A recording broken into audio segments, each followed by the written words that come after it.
Scurv. Seems to be everything is back in business. Please let me know if you hear echo in the background, because there's something happening with my phone where it has a mind of its own that doesn't want to listen to me, but that's the case. Murphy's Law. Whatever can go wrong could go wrong, but don't ever look at it like it's something wrong. It's something that builds your character, like this mosquito I'm trying to catch as soon as the show started. Let me know. Give me a sound check if you can. Let me know if the sound is good. Brother Landon, I see you here. Let me know if you can hear me clear. I see you said good to go. So I guess it is a good sound check there. You know, the more I elevate in my spirit and in this life, the more that there are topics that I really am beyond. But I've talked about different types of jealousy before. And, you know, it's getting redundant now because we all know what it is. But there are also people who might look up to you and ask you for help. Not that I'm somebody's advisor or some guru or Dr. Phil or what's the lady there? Call me now. The lady who was involved in that scandal. I forgot her name, but she was all over TV. But I guess this sounds good. I'm a little bit laid back today. The one particular project we were working on is completed. I'm not going to say too much information, but it'll be a couple weeks before we start again, and I'm very happy with the results. How are you, Reese and Diane? I guess you can hear me pretty clear. I'm not on the phone right now, but in case for some reason there's a power blinkage or outage, doesn't happen too often. Melisha, hey, how are you? I'm glad that you're here. I'm glad all of you are here. Yes, I love the fellowship. So you're hearing my energy tonight. Tonight for me, it's 7:03 on the East Coast. I know it's about, what, 3 hours behind? 4 hours behind? So it's got to be 3:03. But I'm very relaxed. And today, I woke up early. I laid in the bed for an extra 4 hours, half asleep, looking into the phone, not endlessly surfing, but investigating things that I have to investigate. And I was zoned out, and the phone would fall out of hand. I'm relieved that that project is completed. And I'm also relieved to have things go back to normal, although it's dusty. It's always going to be. So I got a 2-week break from workers being in the house, and I'm here. I'm a little exhausted. I'm going to admit that. Because these guys, they work so hard, they made me tired. And they told me they were leaving in the morning at daybreak, which actually they left at 4:45 a.m. These guys can work. We have it in us. I don't know what happened to us once we left the motherland. And you do have some lazy people over here. But I wanted to speak about the title of this show. That inner circle jealousy is the most dangerous threat to your success and growth. I should have put growth first, because growth comes before success. We have to go through things sometime in order to grow, right? To be successful. It's not just handed to us like so many people think. And there are many people over here on this side of the Atlantic who think that once you step foot in America, money falls out of the sky. Like confetti, like when they have a World Series celebration in baseball and they have the parade and you have all this confetti falling down. It doesn't work that way. As a matter of fact, things there and really all over the world for the most part are looking grim. Not to be negative, I'm not going to bring that energy, but when things start to look grim, when you get ready to go outside and you thought it was going to be a sunny day and you say, uh-oh, it's overcast and maybe showers. Well, what do? You get that umbrella.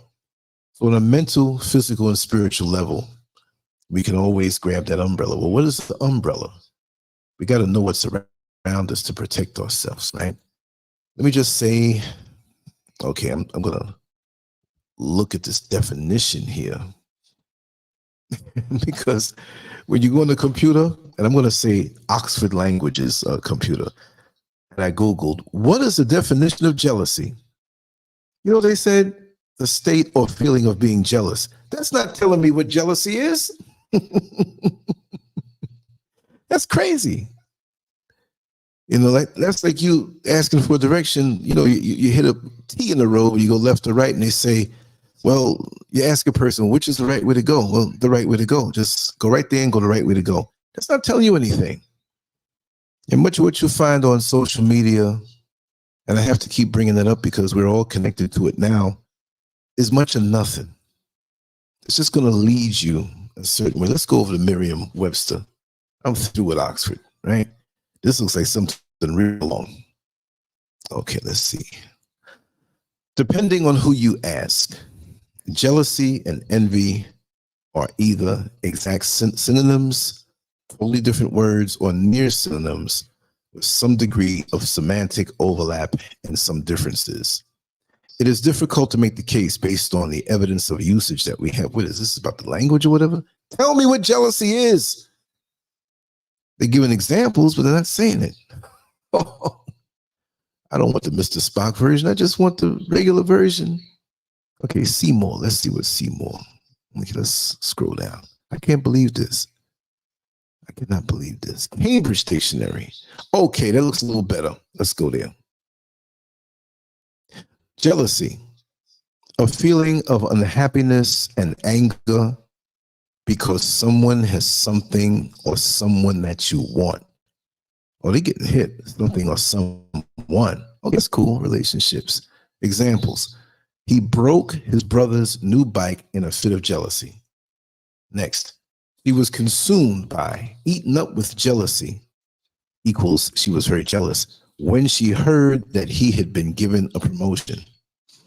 The team has performed very badly this season due to petty jealousies, feelings of jealousy about unimportant things among the players. Okay, there are different words that we can use interchangeably with envy and jealousy.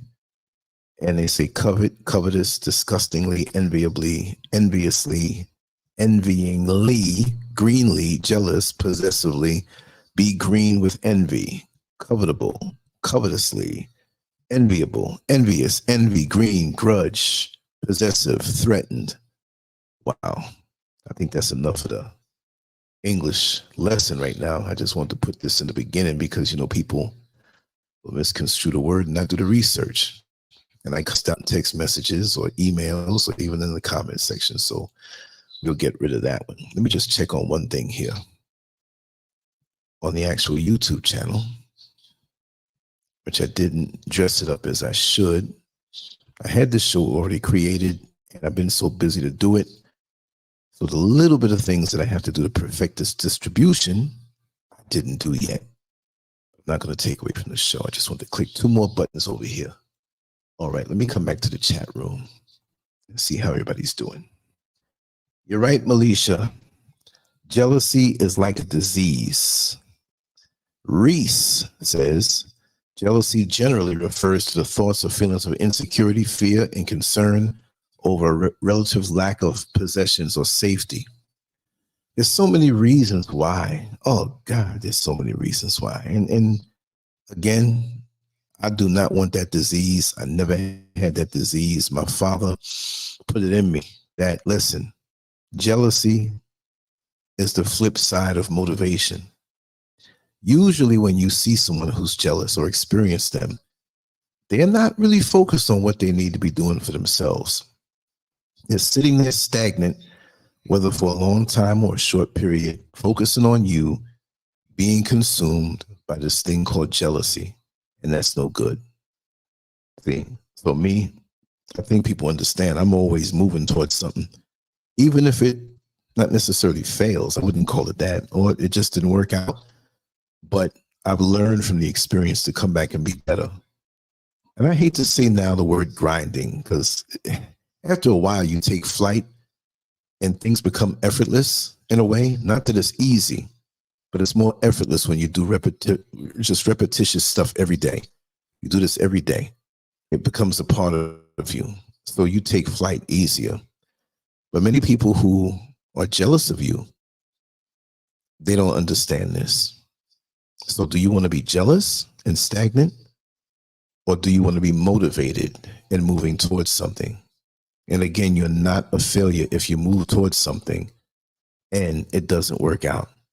You now have the experience, number one, not to go down that road again, or go down that same road with a different approach. Every, what people call problems, have a solution. And I find that there are many jealous people who don't take the time to meditate within themselves and look.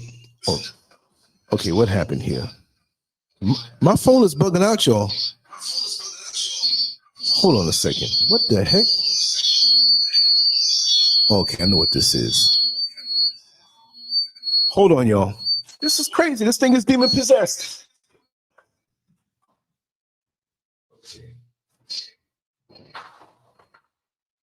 This thing wants attention. Hold on, y'all.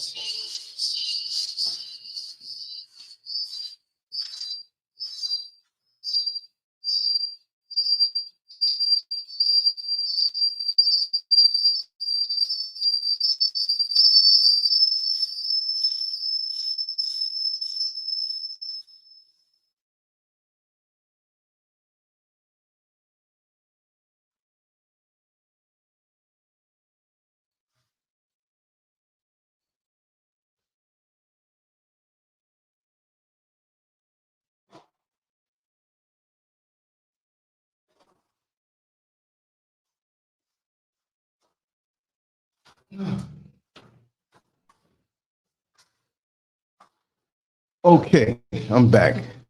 I have no idea what just happened. Let me know if you can still hear me. I can hear it, but it's in the next room. I don't know what happened. I didn't touch the phone. It's on the other side of the room. All of a sudden, everything opened up and boom, there you go. I don't know. It's always something. Maybe the phone was jealous that I wasn't going through it today. Let me know if you can still hear the sound and if it's clear enough. Indigo King, welcome on in. Indigo King says, I've almost been having to stand alone because people think they're going to use me up and I'm not having it, especially when they don't even want to listen to what I have to say. You're right. It's exhausting. And just like I spoke about, okay, thank you, Indigo King, because actually my internet is coming through the phone. I prefer to use it that way. It's more efficient until I can get this Starlink thingy over here in Ghana. Then we on and popping, right? Thank you, Melisha. Thank you, Landon. Thank you, Diane. And if for some reason, again, I'm going to say it, I blank out and you don't hear me, that means there was a power blinkage where it blinks off and on, but it shuts everything down. I have to go in there and come back into the phone where the sound is not so clear. So that may take 60 seconds or so because I'm logged in to the show through my phone. That's my backup. Because people who don't know, they don't know how it works with me and say, oh, he's gone. Let me just leave. So just give me a little 90 seconds or 60 seconds to go in there and get the phone. I can still hear it, but you can't hear it. I really don't know what happened. I've done this a million times before, but oh well, we just got to move on. But yeah, even with people that I've noticed, I'm going to talk about a few points and stuff. And at some point, if anybody wants to come in, I'll drop the link, you know. And, I've noticed high profile people in industries where they're all go-getters. They're all looking successful. They're all driving nice cars. And not to just get materialistic, but I'm just painting a picture, you know, for most people that think that if you have it all, you can't be jealous. You know, there's different types of jealousy, what I've learned. You could have a woman who is so beautiful physically and for the most part on the inside. And we're all incomplete. We're all striving to be better. But she has a great job, 6 figures plus, gets to travel because of her job, has a nice vehicle, a nice place that she just finished paying off, and she's in her mid-30s, you know, just like, wow, you paid your place off, whatever. And there's someone who is in her family, maybe a cousin, maybe somebody who is a niece who might be younger, who doesn't have as much, but that niece has somebody who loves her very, very much, really and truly. And that woman who has it all is extremely jealous of that niece who doesn't even have a car. She takes public transportation, and she sees them together going to the movies, and you know, he makes pretty good money for that level, and she makes okay money, but they're not even focused on that. They're together, and right now, maybe members of the family say, "Oh, you're shacking up. You're not married. It's not going to work out." But their relationships do it past even some marriages in the family. And there's a little underlying to how did you find this? You know, how did you get this particular type of happiness, and why are you not caring about my success and being jealous of me? You see, I noticed that jealous-minded people, I'm shooting from the hip, jealous-minded people thrive on when other people get jealous of them. What kind of mess is that? I don't know. You know, oh, Gina's on in. Somebody's gonna come on this show with me today. I'm gonna put that link out in a little while. But I'm just glad all the superstars are here. I'm so happy. Like I said before, y'all, in creating this new channel after they shut the other one down for whatever reason, I'm not really looking for like 10 million subscribers. It means nothing. 25 strong people who, of course, you watch other videos. Of course, you do other things. I'm not the only video on YouTube. I wouldn't want it to be that way. You know what I mean? But every now and then you ride with me here. We ride together. The platform is here. It's still here for everybody to come on and enjoy. So I never did rack my brains for that. But like I said, 25 people who ride or die. You know, if we have any misunderstandings, we deal with it directly instead of spreading gossip and weirdo stuff. Because I tell you, me dealing with jealousy, I have dealt on social media with more jealousy than you could ever imagine. Oh, you should have seen this platform 11 years ago. When I say this platform, I don't mean this channel, but just the work that I do, the stuff that we put out, no matter what the platform is. It was crazy. And maybe they're listening now, some of them, whatever have you. I had it where through the platform, the shows and everything, there was a young lady and there was a guy who met the young lady, you know, through the platform, through the shows. Homegirl got pregnant.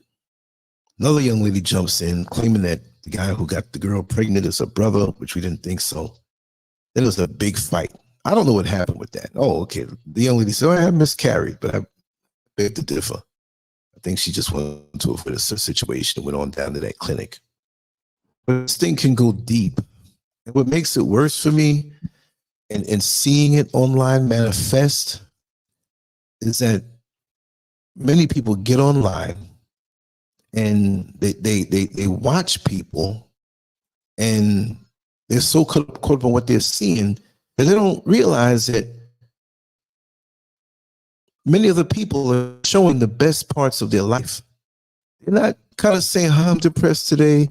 Oh, I got diarrhea and I'm on my period." You know what I mean? Or, "I broke up with my man today, or my man ain't no good. I caught him cheating," or whatever. They don't tell those parts.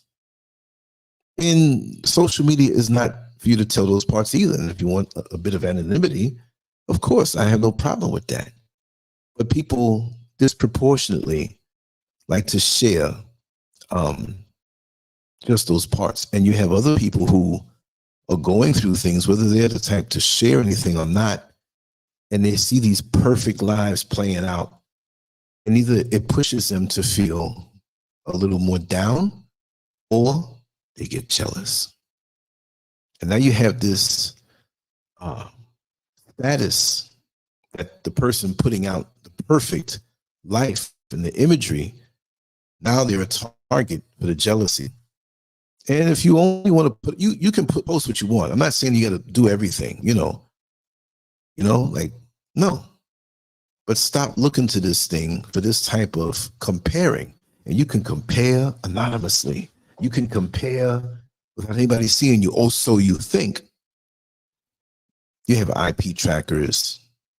And I'm going to put that business out there of what I've known for years.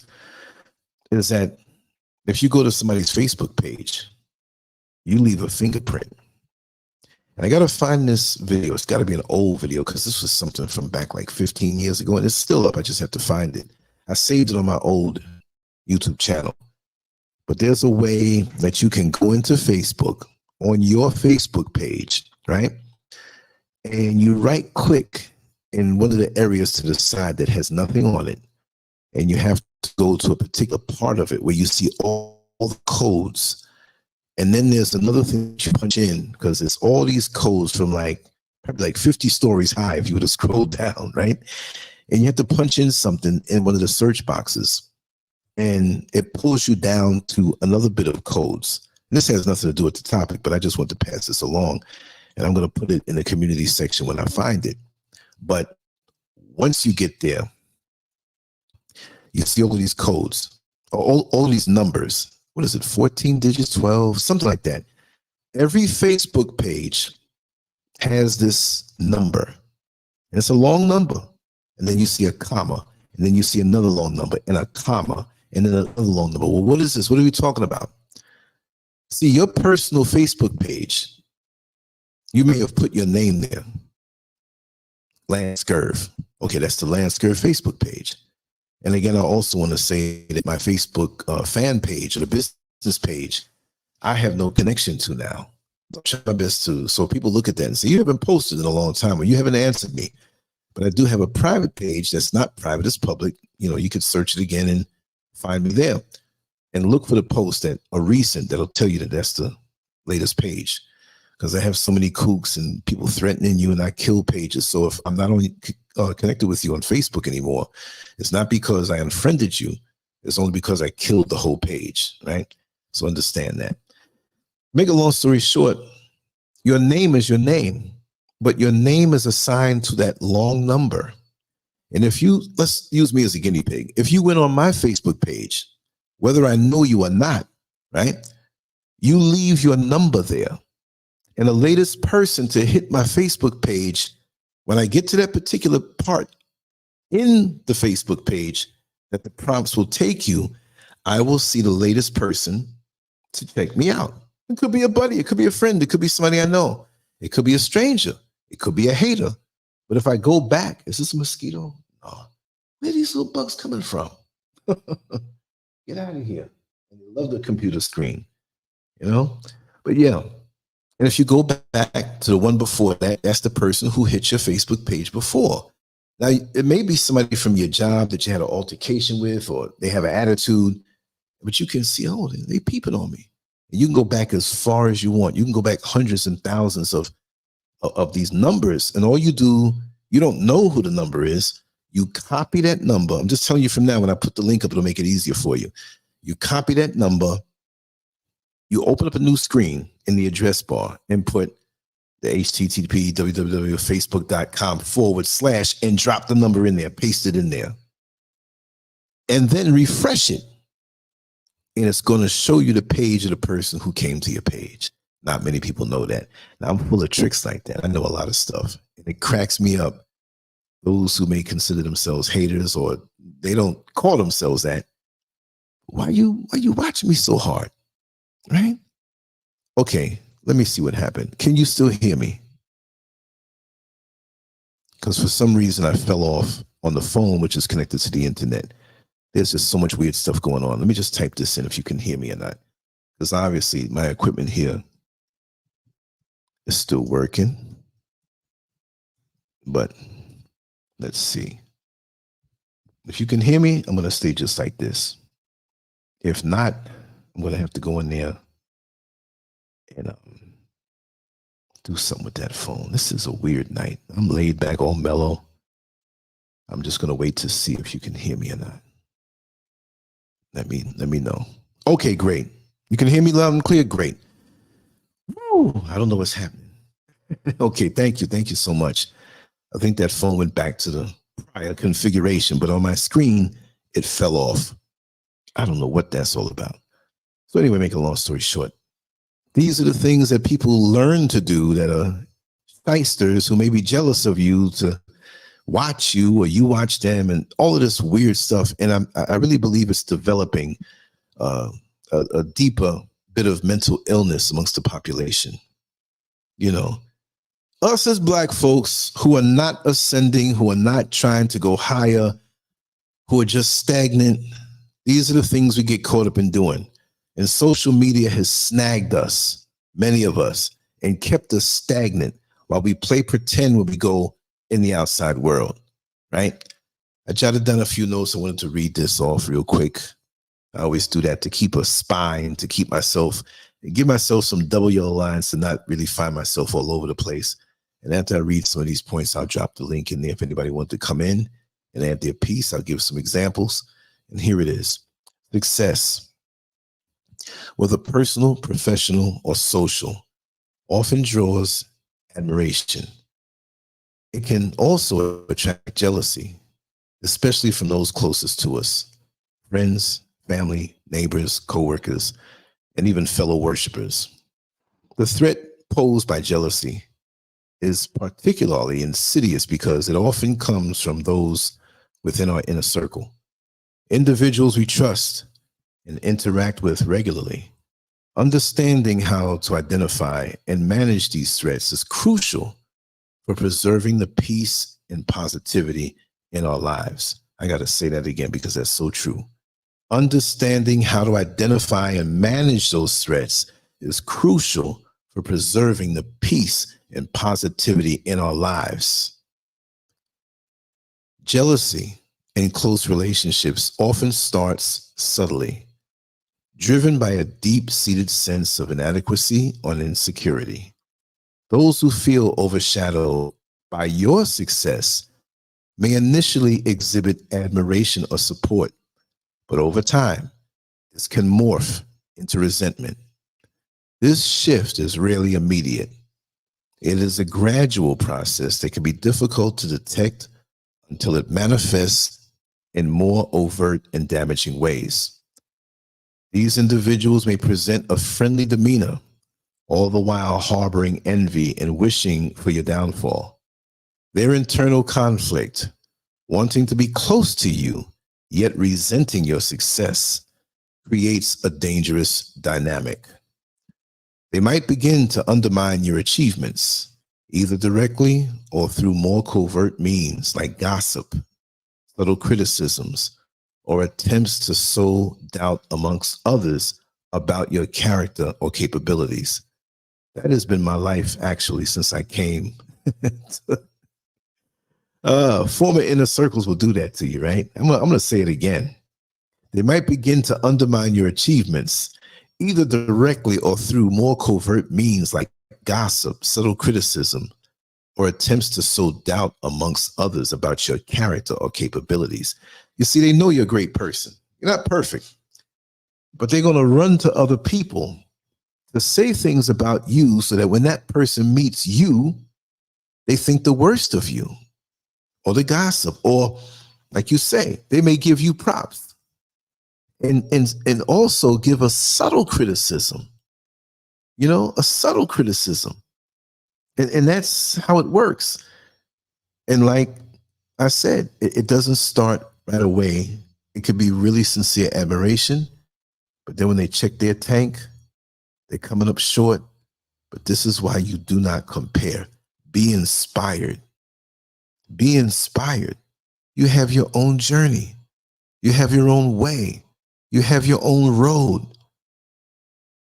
I mean, if you asked me 40 years ago, you're going to be living in West Africa. I'm like, what, are you crazy?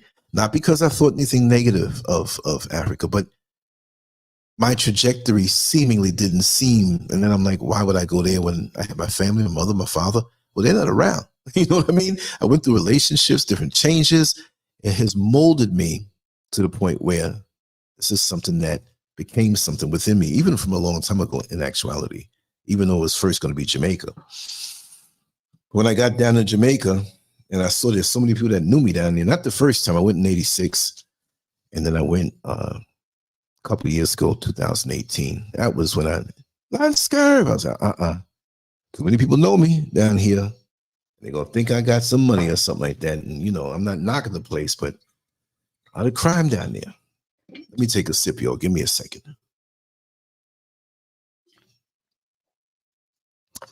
God, this is good. Mm-hmm. Yeah. So these things, when it hits you, of the foundation that many of these jealous people laid out, and you notice that there's certain people that don't really want to come around you no more, or that's the work of somebody. And that's to undermine people admiring you, working with you. But you have to learn how to walk alone. You have to learn how to operate under your own power and not seek validation from others. You see? So it's just like what Indigo King said earlier, and I'm going to put it up again. I've almost been having to stand alone because people think they're going to use me up. And I'm not having it, especially when they don't even want to listen to what I have to say. You see, also, what I've found, you have energy. You are energy. All of us here, all of us who have those positive energy terminals on our being. And we don't have any time to think about the, I'm not just going to say negative, but those covertly undermining ways toward other people. But when you find out that that's going on around you, it is disgusting, especially when you know you have the best in your heart for some of these individuals. It really, really is a shocking thing. You know why? Because you don't think that way. And now you don't think that way, but you're going to have to understand how others think. And I'm not saying you to think that way, but you're going to have to know how these people think. It's just like in a perfect world, you know, you don't have to lock your door. You can go into the store with the keys inside the car and the car running in a perfect world, but you know it's not a perfect world. You know that there are criminals and thieves out here and people who don't give a damn about you and your possessions, or running up in your home and stealing things, doing a home invasion and cocking a pistol up under your nostril when you're fast asleep. So now you got to think like them to prevent them from doing you damage. It's the same thing with jealous people, especially those who are in your inner circle. See, most of us can brush off the attacks from a distance and say, that's their issue. I'm living my life. But when there's someone close to you that you trust, you work with, and you've built with, and they seem to be rewarded, and it's like you feel like you're in the twilight zone. It's like, what did I do to you? Your success and what you determine success to be may be different from what others determine success to be. For me, to get out of the system, to dedicate my life to unearthing the creativity inside of me, that really means a lot to me. And it's not about YouTube. When I was drawing little sketches when I was in single digit ages that my parents thought were phenomenal for my age, I wasn't thinking about YouTube. There was no social media. All through the 70s and early 80s, once I got out of high school, I focused on bodybuilding and stuff, and I kind of let the artwork go because for me, there was nothing. I didn't say, well, there's no mass way to distribute it. I didn't think that because it wasn't. You had a sketch or something, you put it up, people look at it. Maybe you can duplicate it, maybe you can sell it, but it was a dead end. If I knew we would have had social media like we do today, I would have never stopped sketching and drawing and doing things, right? So when you have these talents and abilities and things you want to cultivate, you don't want that this toxicity to get in your way. Oh man, you know what they said about you? I don't care. I really don't care. Last night I had one of the best slumbers that you could think of. Like I said, the workers got up and they wanted to leave from 4:45. They've been living here for a month. And they're nice guys. I've grown fond of them. You know, they don't speak really much English, but we've communicated, laughed, and have a mutual respect for each other. But I did want to have the house back to myself. You know what I mean? It feels good. You're walking through and you say, oh, I got to put something on. You know, somebody's here. But this thing called jealousy, it's nothing good that comes out of it. And you have to know the people around you, which you never really will know, right? And it's just a thing that kind of hurts. Now, I have part of the list here, identifying red flags of jealousy, right? It's 10 different spots here. I'm going to name them out with a short explanation, and maybe I'll throw an example in. Then soon I want to open up these lines if you want to also. It's okay if you don't. Number one, subtle dismissal of achievements. What is that? Downplaying your successes or making backhanded compliments. Downplaying your successes or making backhanded compliments. Oh, you just graduated from the community college? Well, you know, my niece just graduated from Harvard. So what does that have to do with the accomplishment that if you're in a community college or some university, we know there's a difference because they look down on community colleges, but it's still an achievement, especially if maybe no one else in your family achieved that, right? Or maybe, let's just make stuff up, realistic stuff. Maybe you had a really bad drug habit that landed you in rehab. Maybe you were working the streets to get the money to get the drugs. You cleaned yourself up, went to rehab, came out, and lived like a Spartan, lived a very strict life for yourself, and you turned things around. And you went to this community college. So what? You can still go to the university, but you achieved graduating from there, and now you have this degree. This person now sees how far you came and still wants to bring up somebody else, as though now I'm going to minimize what you've accomplished. Like, well, you did that, but this person did better. You got to understand in this life, and I understand it, there's always better. There's always worse. What you going to do? Get cranky as you get older when life throws a different curve at you that was unexpected, that it wasn't in your plans? That's how these people try to use backhanded compliments. They compliment you with a stipulation. That's to psych you out. And one by one, when you see these things, really and truly, you need to distance yourself from these people. I don't care if you have sentimental memories or long-term being around each other, whatever have you. Maybe you don't cut them off all the way, but put them at fart distance. What do I mean by that? Put them at a distance so far away from you, if they fart, you don't smell it. No, it's got to be a little more distance than that, you know. And we got a really peaceful pulley. Welcome on in. Yes. Thank you so much for the love and peace. Back to you and everybody else here in the chat room. We play around with these banners and whatnot, because I don't want to see the same banner all the time. I want to switch it up a little bit, right? Yeah. Now, why I had people at a radio, and this is AI stuff. This is why the faces and the fingers and everything. It's a quick way. It's just that I pull up somebody's picture. So when you see it like this, it's not going to be perfect. And of course, if I had time, I draw my own stuff, but I don't have time for that. But the reason why I had the other banner previous to this, which I'll show again, if you notice there at a radio station or the press conference, and thinking about people who work together closely, like say on a radio station or a TV station, how there's always a rift between them. And the world pretty much sees them as successful. Like, wow, I love this show. It's so successful. Everybody gets along. But there's always somebody creeping up with a little jealousy because they didn't get as much attention as this person. They didn't get maybe appreciation from this person that they thought they should get. And it starts from there. You know, what you laughing at, Reese, when I said fart distance? I know I'm crazy. You never know what'll come out of my mouth. But yeah, it just is disappointing. We've seen it in the entertainment industry. You have these beautiful groups singing great songs and they're stars, and all of a sudden they unravel. And then you see these shows, what used to be the show? Hollywood True Stories, right? Then you have like these programs on YouTube where they speak of groups and people that have taken falls and they break it down. And you almost always find out something that you never thought of before. They were talking about, what was her name? Oh, Princess. Back 85, 86, I think it was.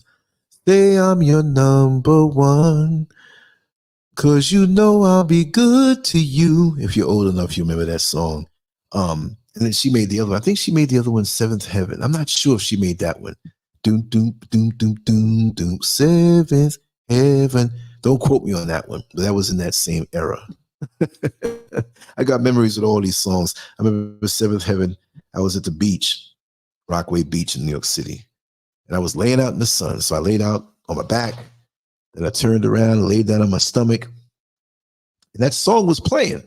It was like 5 people had radios on. Like it was like just and you can hear the difference. Like it wasn't playing at the exact same time. It was a split second. Kind of had an echoey effect. And so I was enjoying the song. I didn't bring my own radio, but you know, I was enjoying the music. And this girl walked by. She said, I turned around. She was looking at my butt. I'm like, I got to know her too, but not on a sexual level. I always wondered what happened to her, but you know, we struck up a conversation and kind of hung out for the rest of the day, you know. But yeah, Princess, they broke down everything behind. I mean, I just knew her for her songs and a couple of the videos and my own memories and stuff. But the jealousy behind the scenes, and this manager didn't like this, and this person got romantically involved with her, and then all of a sudden another person who liked this secretly didn't like. Oh God, it's just too much. I've been through all of this all my life. Even if it wasn't me, it was around me. And I'm like, it's a waste of time, y'all. It's a waste of time. I ain't gonna lie. The clock is ticking for all of us. I ain't gonna lie. I'm concerned about every ache and pain I feel now. It's like we almost transition. I don't want to waste time. I want to live very efficiently, and I want to be very productive. Black Mama, welcome on in. It's good to see you here.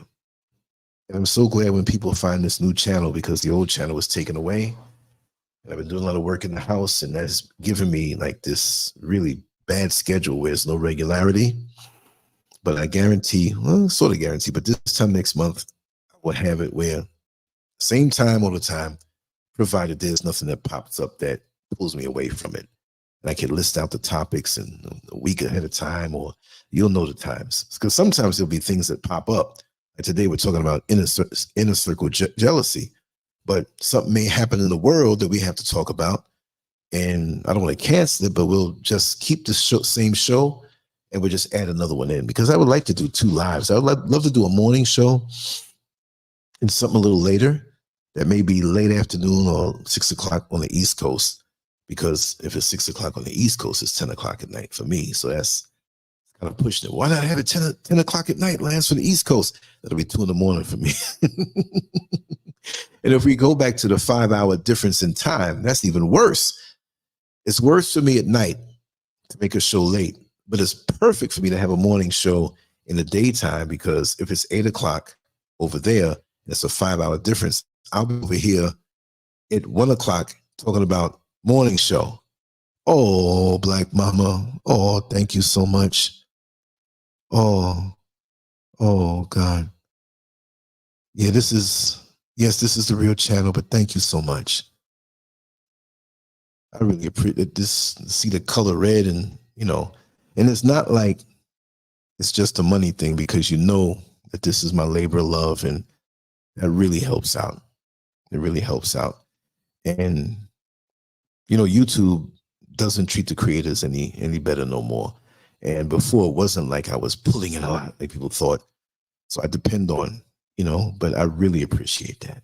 And I have to show it on the screen, because every cent of that will be used to replenish the platform and take care of some things. And it's really a blessing. Thank you for being a blessing. If I was a jerk, you wouldn't do that.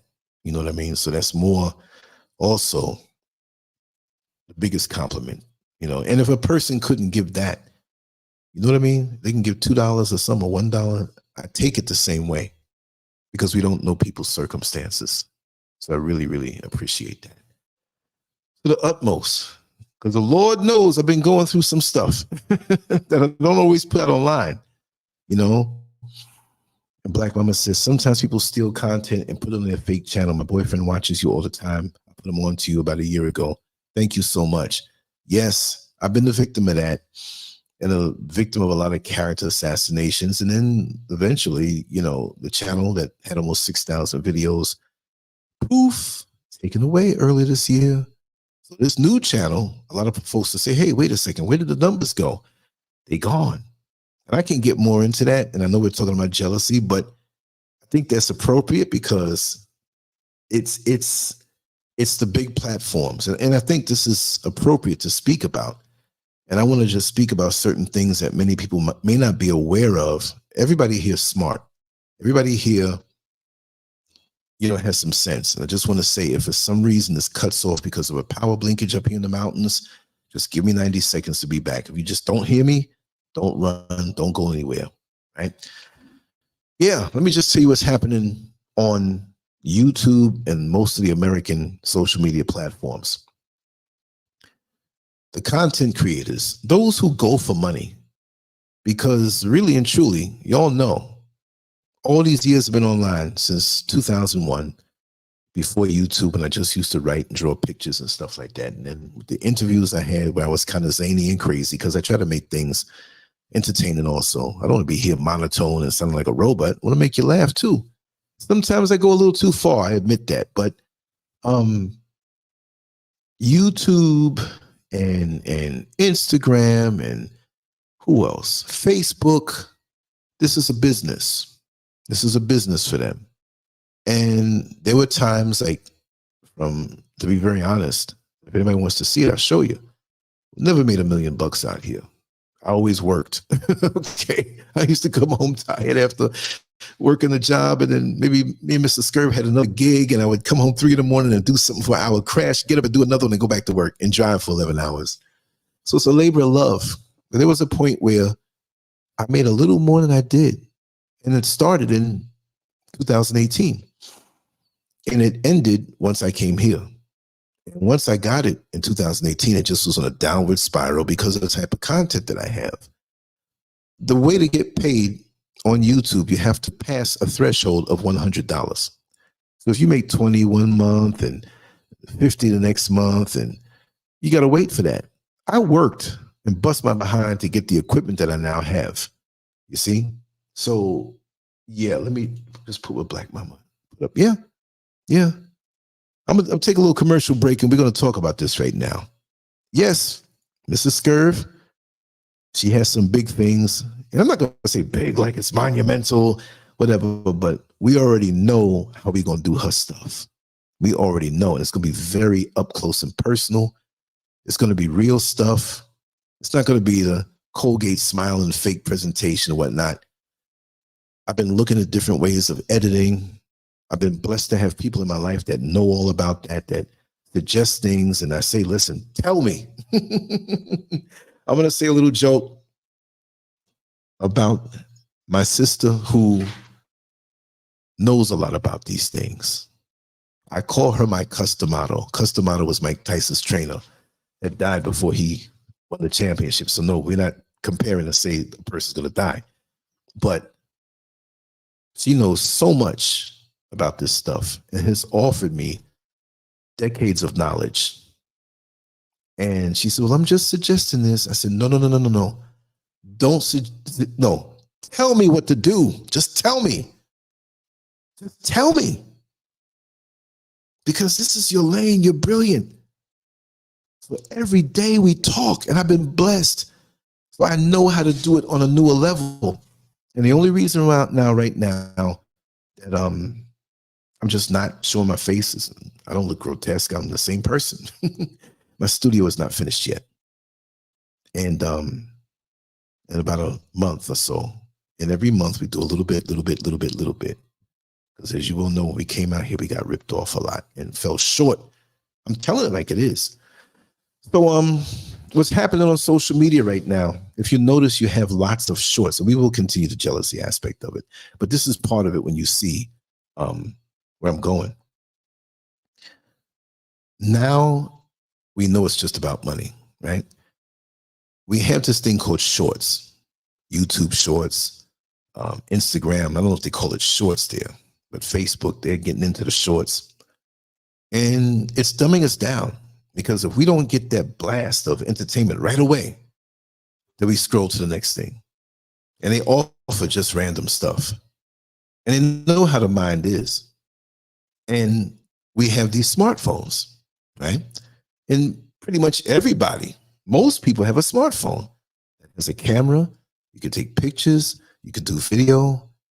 And most people say now, for example, you're at a concert and there's some artist that you love, you know, Anita Baker, right?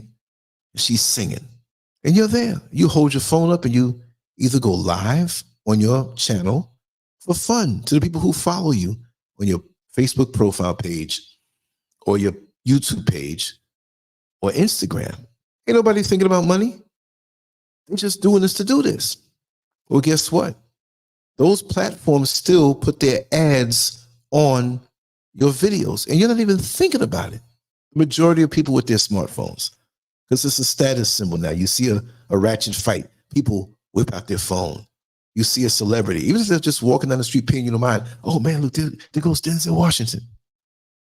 So we use this as social proof. Many people who are just regular citizens who are not looking to become content creators.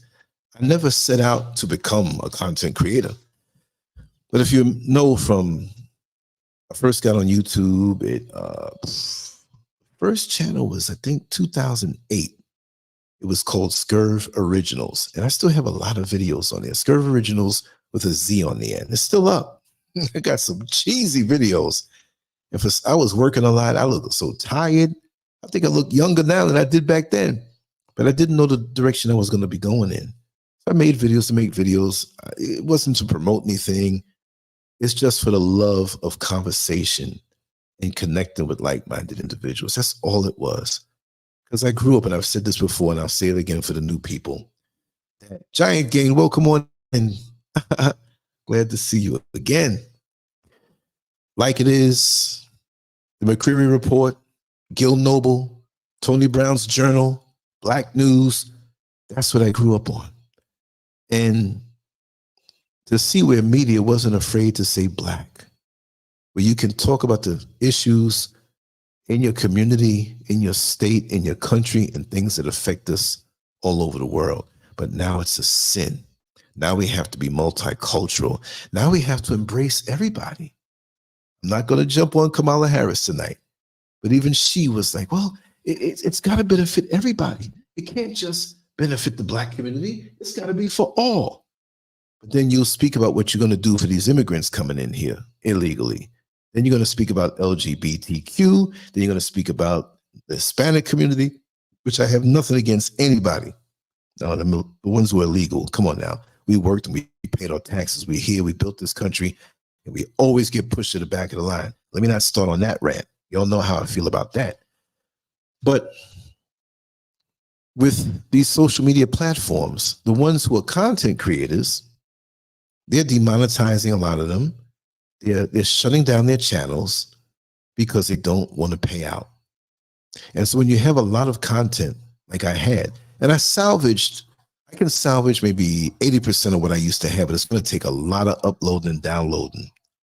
And I'm going to get Starlink. It's out here in Ghana, but I want to get it the right way, not the bootleg way. And then I'll have unlimited downloads, unlimited uploads, so I can now bring a lot of these shows back. And on SoundCloud, a lot of my audios from the very beginning are there. So they're all over the place. So most of it will be brought back, not just to YouTube, but other channels also. So I wanted to, in the beginning of the year, download everything I had. I didn't have everything on a hard drive. I had some things on a hard drive, but when you're making stuff every day, you kind of forget. You know, it's like when you're in the beauty parlor or the barber shop and you're cutting hair, you got to have that assistant that comes by all the stations and sweeps, because you got one customer after the other. If you look down, you're up to knees in hair that you cut all day.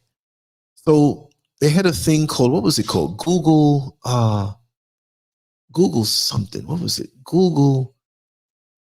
It was a specific thing, meaning that no matter how many videos that you had on YouTube, because Google owns YouTube, you can hit this button for your channel and download everything that you have, right? And it's a wrap. I kept trying to do that and it didn't work. I had a buddy of mine who is so brilliant with all things internet and computers and programs and cyberspace. He was dumbfounded and I didn't know what to do. So as opposed to manually, which is almost 6,000 videos, And a lot of them were like 5 and 6 hours and more. That wasn't going to happen. Because here, for now, before Starlink in Ghana, you have to buy your data. You buy so many gigabytes. When you're online like me all the time and uploading and editing, that thing sucks down so fast. I think what is it now? 350 CDs will give you 92 gigabytes. For the normal person, that'll last you forever. But for me, with all this equipment and I'm downloading stuff that may not even be on a show to work for the show or put sound clips or whatever. That's disastrous. So again, Black Mama, thank you so much. That's surely going to help for a long time. So somebody noticed that I was trying to save my stuff. And this is not paranoia. I never really got into it. The relationship I've had with YouTube and somebody there, groups of people there. And for most channels that are just, I'm not saying, well, I'm the only one keeping it real. I'm just being myself. I'm quite sure you feel that there's some kind of sincerity that I have. I'm not trying to be this production, but you still have to have, nice intros and make things nice. But for the most part, I am me. I'm not trying to be fake. Look, you want to know how? Listen, I didn't even wash yet. I'm going to wash after the show. I got up, I had dirty things to do, dusty things to do to clean up after these guys left. I'll wash my backside later on. Keep it real. Too much information. But I'm a real person. That's what I'm trying to say. And working so hard for something and realizing that there are people, lots of times the people that Kanye West had a problem with, that come after all of these channels and they run things in the algorithms. And people use that word so easily and don't understand really what it is, but they can control how your stuff gets out there. And they can still say that it has a lot of hits. And you think, oh, a lot of people saw it, but maybe they didn't. Also, it can be a channel that didn't have much, but they can make it seem like it did. And to the consumer of social media, we say, oh, it must be hot. It has 500,000 hits in 2 days. Let me check this out. And now it compounds and grows artificially. So there are a lot of things like that go on. So I had downloaded something, speaking to somebody for a brand deal to my computer, and immediately everything got hijacked. I got these emails from Google. Your password has been changed. Your this has been changed. I'm like, what is going on? I spoke with this person for about 2 hours, and we were going to work a deal to do commercials on the show. And they were going to give me a flat $2,000. I'm just telling it, y'all, a flat $2,000 plus 20% of all sales. And this was a high-end laptop they were going to give me also. Was I a prostitute for this? No. That particular product I needed, and I liked it. And I forgot the name of the company. It's ZIAMO, something like that. But it wasn't really them. But they made email addresses that looked similar. And they said, well, listen, after we broke down the deal, and I said, man, I needed this computer too, right? Because my stuff is getting older. I said, I can do more. I can do this. I can do that. They said, okay, sign off with the agreement and we'll move forward. Give us your address so we can, a physical address, because I do have a physical address in the States with family. And even though I'm out here in Ghana, and it was a go. So I downloaded the thing, and I downloaded it. That was my mistake. Listen, y'all, be careful when you download anything. You're giving people access to your computer, because chances are, whether it's a laptop, a tablet, or a desktop computer, the chances are you have your password saved, and then nobody else goes on your computer. If they do, they're probably family. They went in there, and every account I had with everything else, they hijacked. So I got on the phone quick with the bank. They didn't touch that because they probably would have known that they would have been discovered. It was really a way of thinking that they're going to destroy me. And they didn't. I get knocked down, I get back up. How dare they think that they can discourage me this way? I lived this. This is not just some presentation where, oh man, I was just trying to get all these hits and trying to be famous and trying to make all this money. There is no money in YouTube anymore. Don't let the people fool you. I talk to people who are high-end, who've been in this thing for a long time, and most people are making 90% of what they made. And lots of times it wasn't even that much anyway. So it doesn't hurt me. I'm just back in the old days. I'm having more fun than ever before because there's other ways to get revenue if you have something to offer. So a lot of the content creators that are just talking heads, babbling, a lot of them are going to stop because it's a money thing for them. For me, it's not a money thing. I love my people. I spank them all the time too. I'm a little disappointed in what's going on in America right now, how people are not focusing on what needs to be done for us and just taking any old little thing and running with it. Well, no, I'm not trying to talk about Kamala Harris tonight. You know, I stay away from all of that stuff anyway, but I had to come in and talk about it. But my thing is that we have real life issues and we want to have fun sometime. Sometimes I'm not a comedian, but sometimes we'll have a little comedy show and I'll tell some stories of some embarrassing things. You know what I mean? So, and look at this, look at this, look at this. You see, if I was, look, this is perfect. If I was hungry for like hits, I'm broadcasting right now on Twitch, Rumble, YouTube, LinkedIn, and Facebook. But look what just came through on Twitch. Cheap viewers on UDRN.top, whatever. And that will get your channel messed up because they'll blow you up with dummy accounts and stuff. This is how I never did anything like that. So when I had those numbers were still lower than what it really was. You know, probably near, I heard it was 800,000, whatever. But the powers that be don't want you to talk that way and get out there. So it's not always organic. So I pulled from Facebook, I pulled from SoundCloud, I pulled from some of the videos on Rumble. I broadcast on multiple platforms, so it's going to be there. So I'm putting the pieces back together. I have a whole lot of stuff to upload from the past, and I'm okay. But now I'm going to move more shrewd. But the bottom line is the way they make the algorithms go, it can smash you. You cannot see any growth. I mean, I've been out there for a long time. And how much do I have now? I think it's like maybe 1,250 followers. Once I hit 1,000, I'm okay. I said, if I have 25 people that rock with me, I'm good. The numbers go up and take time, fine. I'm going to do this every day. I'm retired. I'm home. I love being home. There's things I got to do to finish building and construction and stuff like that. But this is something I'm not going to stop doing because one day we're not going to have this. If they shut down the internet again, we better know, not that I'm some great beacon of knowledge and light, but you're going to consume entertainment. You're going to consume sports. I understand that. But try to consume stuff and download the good stuff that you just can't live without, where it's something so compelling, whether it's telling you about food and how to eat, whether it's telling you about things in the government that you need to know about, whatever it may be, download it and have it to a hard drive, have it to a disk or whatever. And they can still mess that up also. So be studious in what you absorb to keep you wise, because I know I can learn so much from everybody in this chat room right now, but there's so much more knowledge out there also that we all can learn and share freely. You know, you can't say certain words. You can't say certain words on social media anymore. The Z word, ION, they'll flag you.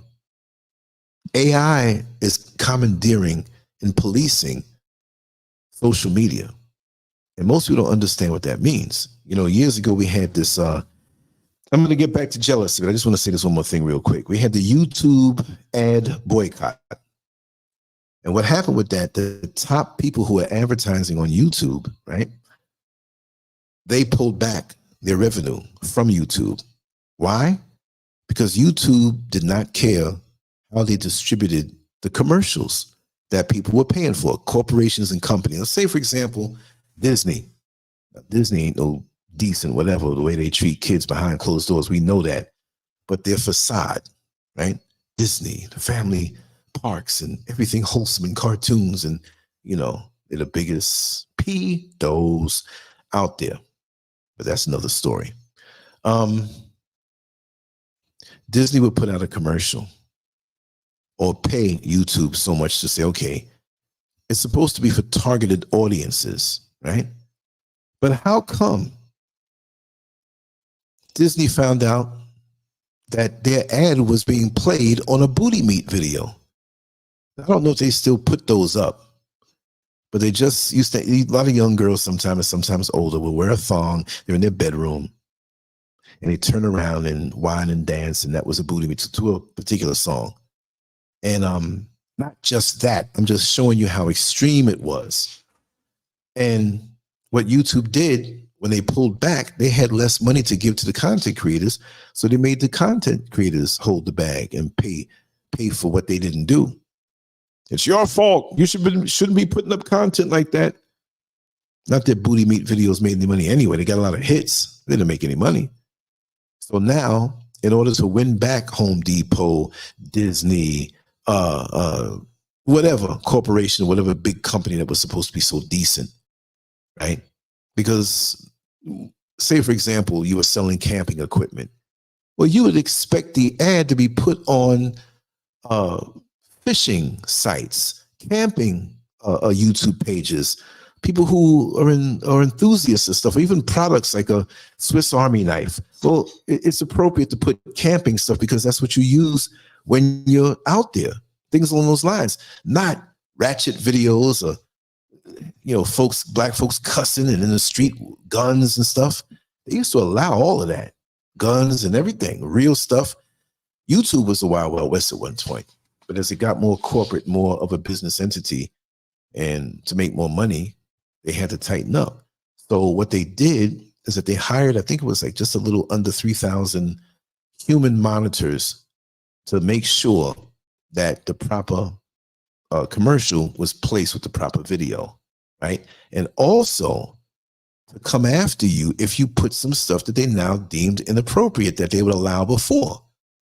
Because out of those almost 6,000 videos that I had, I started to get flagged for old stuff that I did that was okay with them. I had to start taking down stuff of my own stuff that I worked on because they would knock your channel. If you get 3 strikes on your channel, you're gone. Right now, I got 2, and I just started this channel back in February, March, or whatever, because I used some old stuff, but it wouldn't hold with the new rules. So I'm not uploading anything old until I can go through it and get my Starlink and do it faster, you know? And I have a way of working around all of this stuff where we're going to go back to the Wild Wild West, but it's going to be on the site. It's going to be on the website. And I'm going to tell you from now, I have an OnlyFans page. Not that anybody wants to see me showing my goods, you know what I mean, or doing anything, or turning into a creep and videotaping women and putting them up there. No. But since OnlyFans allows everything on there, they're not going to censor me. So if I do shows, some shows that I embed on Lancescurv.com, you can go to Lancescurv.com the same way, got my own chat room, everything there. I don't have to worry about what words I'm going to say are being flagged. And those things will never get put on YouTube, okay? But I will use YouTube to bring people to it to say, hey, this is a decent piece. It's 5 minutes of what the show is all about. But if you want to see it, go there. That's my strategy. And utilizing Patreon also. So even though I have a membership aspect on this YouTube channel, I had one on the other one, but when they killed it, it killed that too. And all I set the price at $2.99, but it was mainly for support because I wasn't really putting up much super exclusive content there. But I will on Patreon. And so those who may hear me, I'm going to make a big announcement about that. If you support me with the $2.99 a month, it's about 5 or 6 people. It's not much, but I appreciate it. Go to Patreon, the Lancescurv on Patreon. It's there in the description area below. And between that and the site and whatever, and I don't demand anything big. Like I said, this is what I do. You know what I mean? And I've met lots of wonderful people, made wonderful connections, and karma, you know. The creator always looks out for you, even when things don't look so good, even when it looks bleak. You put that good energy out there and you ride with that, no matter how bad it looks, you're going to pull through. That's something I know. If I don't know anything else in my life, that's something that I know. So AI is now taking over the job of these monitors that were hired years ago in the YouTube ad boycott. It was a rough time. But now, as soon as you violate with a word, with copyright material, which you can erase that, it doesn't knock you that bad. don't let it happen or keep letting it happen. But as soon as you say the wrong phrase or say something against certain rainbow people, they'll flag your video, erase it, or take it down, and if you created this thing and it wasn't a live show, and even if it was, it's gone forever. So this is why I like to broadcast on multiple platforms. So sorry for the lesson of the speech. We'll continue on with the jealousy, but it's they now target people. So this new channel has been targeted from the beginning because of all I've done before. Like if you stole cars in New York City and that was your career, and you moved down to Tuscaloosa, down south, well, they're going to alert you in Tuscaloosa. Like, hey, Lancescurv, he steals cars. So if cars start getting stolen in Tuscaloosa, they're going to knock my door. So I can't come back on a new channel and be nice. Or he's that covert revolutionary. He says all these things. He knows how to talk around things and not get caught. They're going to watch you harder. They're going to smack your wrist a lot harder. So I can live with that. As I got a big mouth and I ain't going to stop talking, but I'm going to be very shrewd on that. So the last thing I want to say is anytime you don't see me, I'm taken down, you can go to Lancescurv.com and you'll see whatever it is I'm doing there, or I'll direct you or whatever. So we spoke about the subtle dismissal of achievements. And number 2, inconsistent support.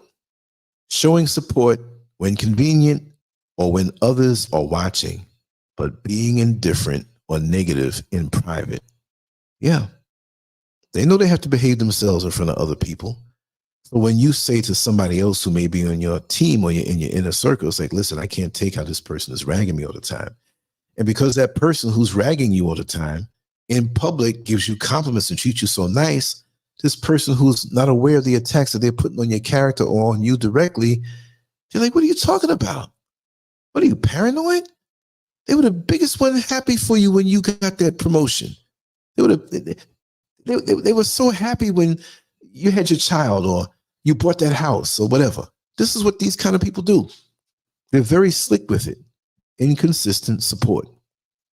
Next is frequent comparisons. Constantly comparing their situation with yours, often highlighting their struggles or suggesting you had it easier. And that's something? Comparing. And they may compare in a way where they speak about their shortcomings, right? But they're mad at you because you might be, in their mind, on a higher level, not knowing the sacrifice it took to get there. Just like us moving out here. It was a lot more sacrifice than people could understand. There's no quit in us. We were trained on so many levels. And we're attacked on a spiritual level, backstabbed, and just, it was crazy. And you would expect this from total strangers. But we're here. And now you're going to soon see what we've been working on. More so. But we're over the hump, but there's still more of the hump to get over. Number 4, increased criticism. Gradually increasing critical remarks about your decisions, lifestyle, or achievements. And usually when you have those increased criticisms, they may know that you are making the right decision for your own life, but they want to act as though they care, and they will give you what they want you to think is constructive criticism, but they're really criticizing you to break your spirit or to make you do a 360 and go in a whole different direction so they can feel good that it took you away from the blessing that was coming your way and that was just arm reach away. Not to speak about the spirituality, which I always do, and I will say demons. Doesn't mean it's an imp with some funny looking face that looks scary, because a lot of the demons in our life are right there next to us, and we go hang out with them. And, you know, not always. We have good people in the world. I always acknowledge them. But when they start to criticize you, and it's a sense of urgency to it, and you stay steady in what you've decided to do for your life, and they keep on trying to push another agenda, like, are you concerned about me, or are you upset that I'm getting closer to my goal? Because lots of times we work so hard to get closer to a certain goal, and because of the weight of it all, because of the wear down, because of how long it took, and we're a little weary. We don't realize how close we are. And these demons, these evil people, they're standing afar, and they can see that you're so close. They're not going to tell you that. They're not going to encourage you that, but they may start criticizing you to make you decide to give up. They'll criticize you in a way to make it seem as that you shouldn't have taken up this task. It might have been too much that you bit off too much more than you can chew, to get you to feel that way. You know, it was like the other night, it was a couple weeks ago, and I had to go downtown from up here in the mountains. As you well know, I'm not driving yet. I'm on a budget, and I'll wait till next year to get something to get me around. I'm sensible that way. I'm durable that way. I had no problem taking the van to go down. But after a certain time during the week, it was harder to get a van to go all the way up in the mountains from where I was. I can get a van up here, a nice luxury van too, the express vans, but I have to be way down in a crowd. And I was maybe a quarter of the way home up in the mountains because I had to make a stop, and I was trying to flag a cab, the van, and they were far and few between. And I was tired. And this is not a short, it could be from a crowd 30 or 40 minutes flying on an express van. So here I am, it's misty, I'm thinking it's going to rain. And I said, you know what? I'm not just going to stand here anymore. Let me start to walk. Let me start to walk.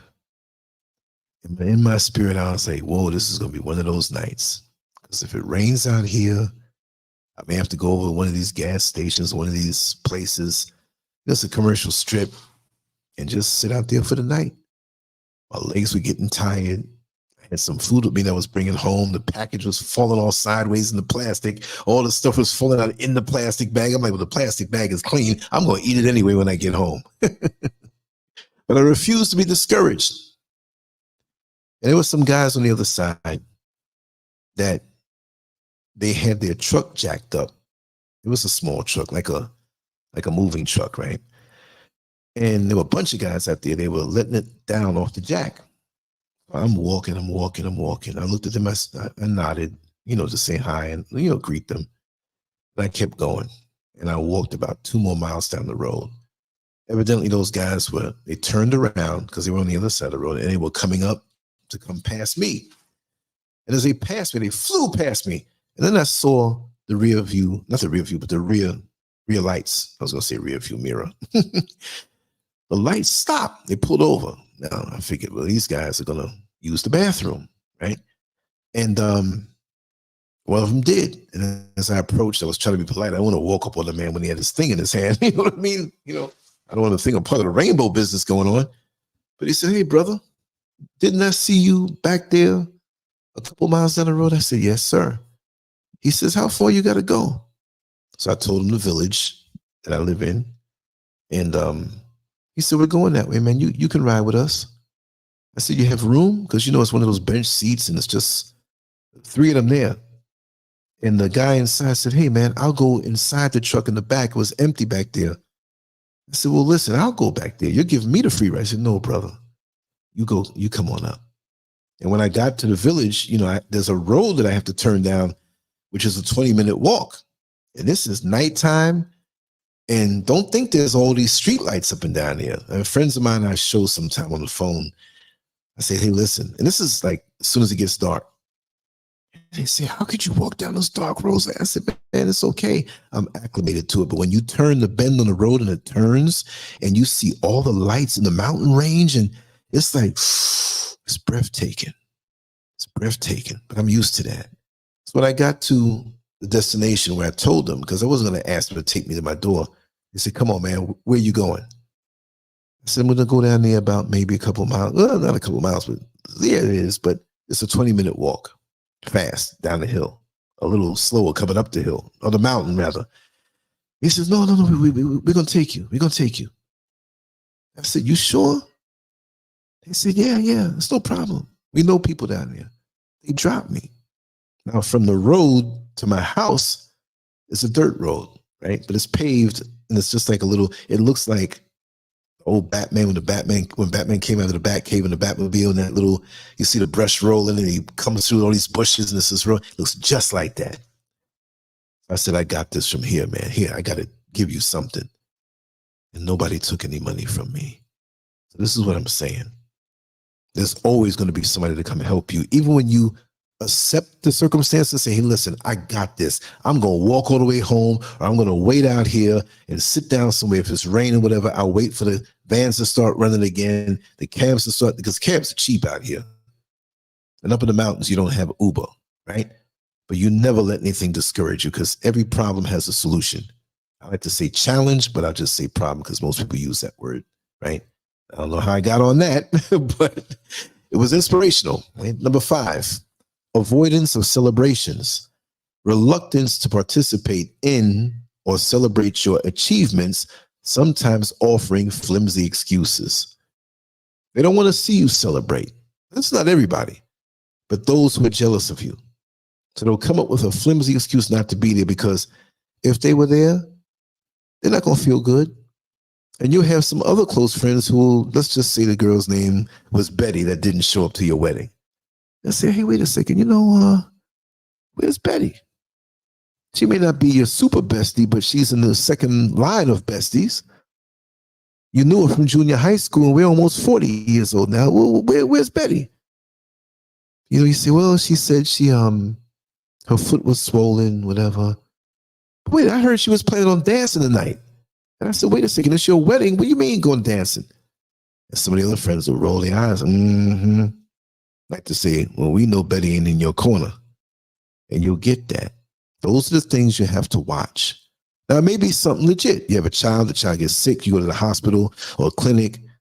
These things happen. Life happens, but if it starts to happen too much, then you know that they definitely have an issue with you, especially during a celebration time where there's all this focus on you.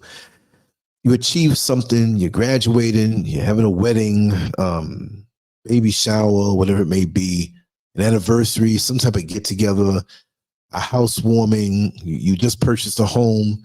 It may not even be a mansion. They just don't like the fact that you achieved this. And again, like I said in the beginning of the show, stagnation. That sounds funny, like stagnation. Are you part of stagnation? I'm not a citizen of stagnation, y'all. No matter what, you can kick me down 1,000,000 times, I'm gonna keep on coming back. Keep on coming back.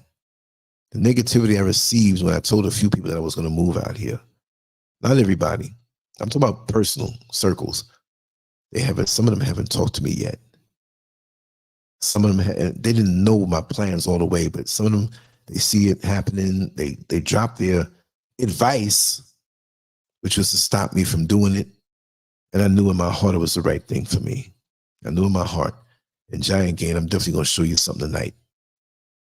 I'm going to show you something tonight, Giant Gain. And we got to get each other's numbers, a lot of us, so I can show you some things that I won't put online for those who are sincere, And we can't depend on social media for us to stay connected. Oh, well, they're friends on Facebook. What happens if the online thing goes in? Of course, if we have a crash again and phones don't work and the cyberspace doesn't work, we won't talk to anybody. That's kind of spooky to me. I'm like, this thing goes down. Okay, we know there's no shows, there's no YouTube, no nothing. I won't be able to talk to anybody.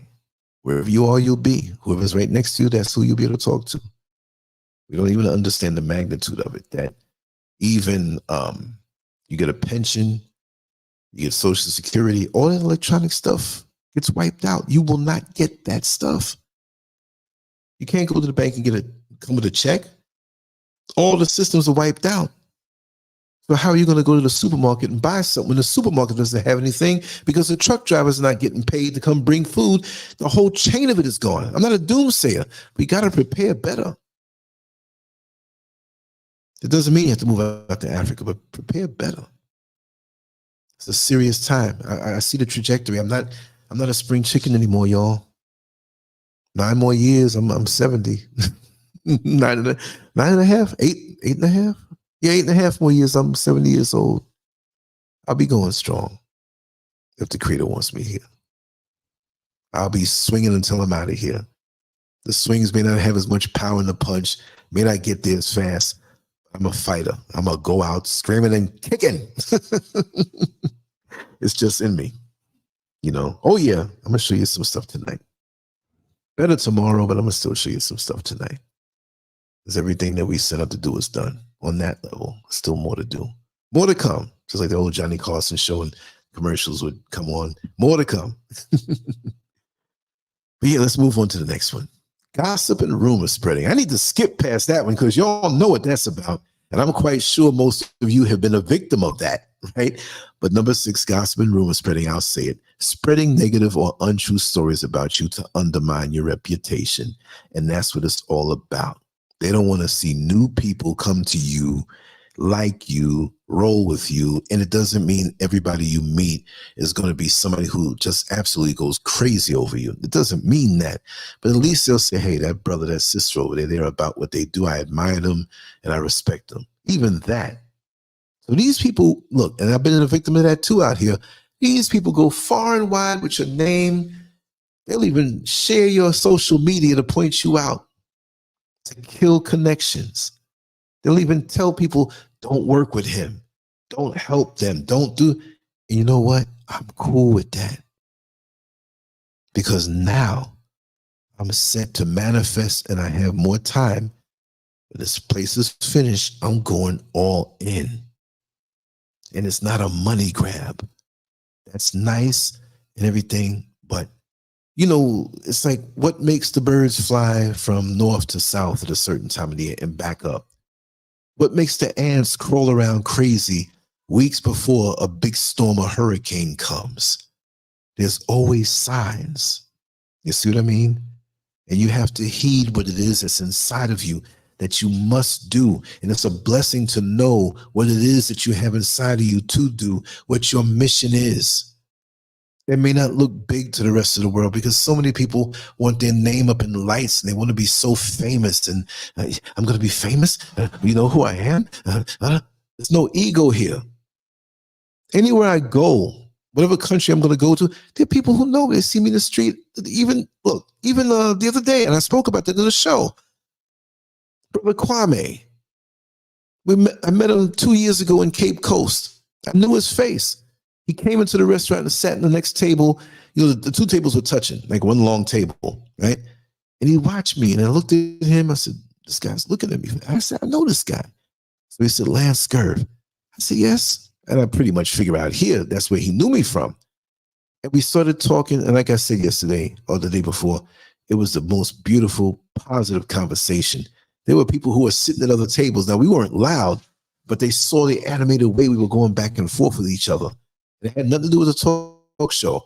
And I could have recorded stuff and asked them, but sometimes you just let that go. Like sometimes you catch a fish and let it go.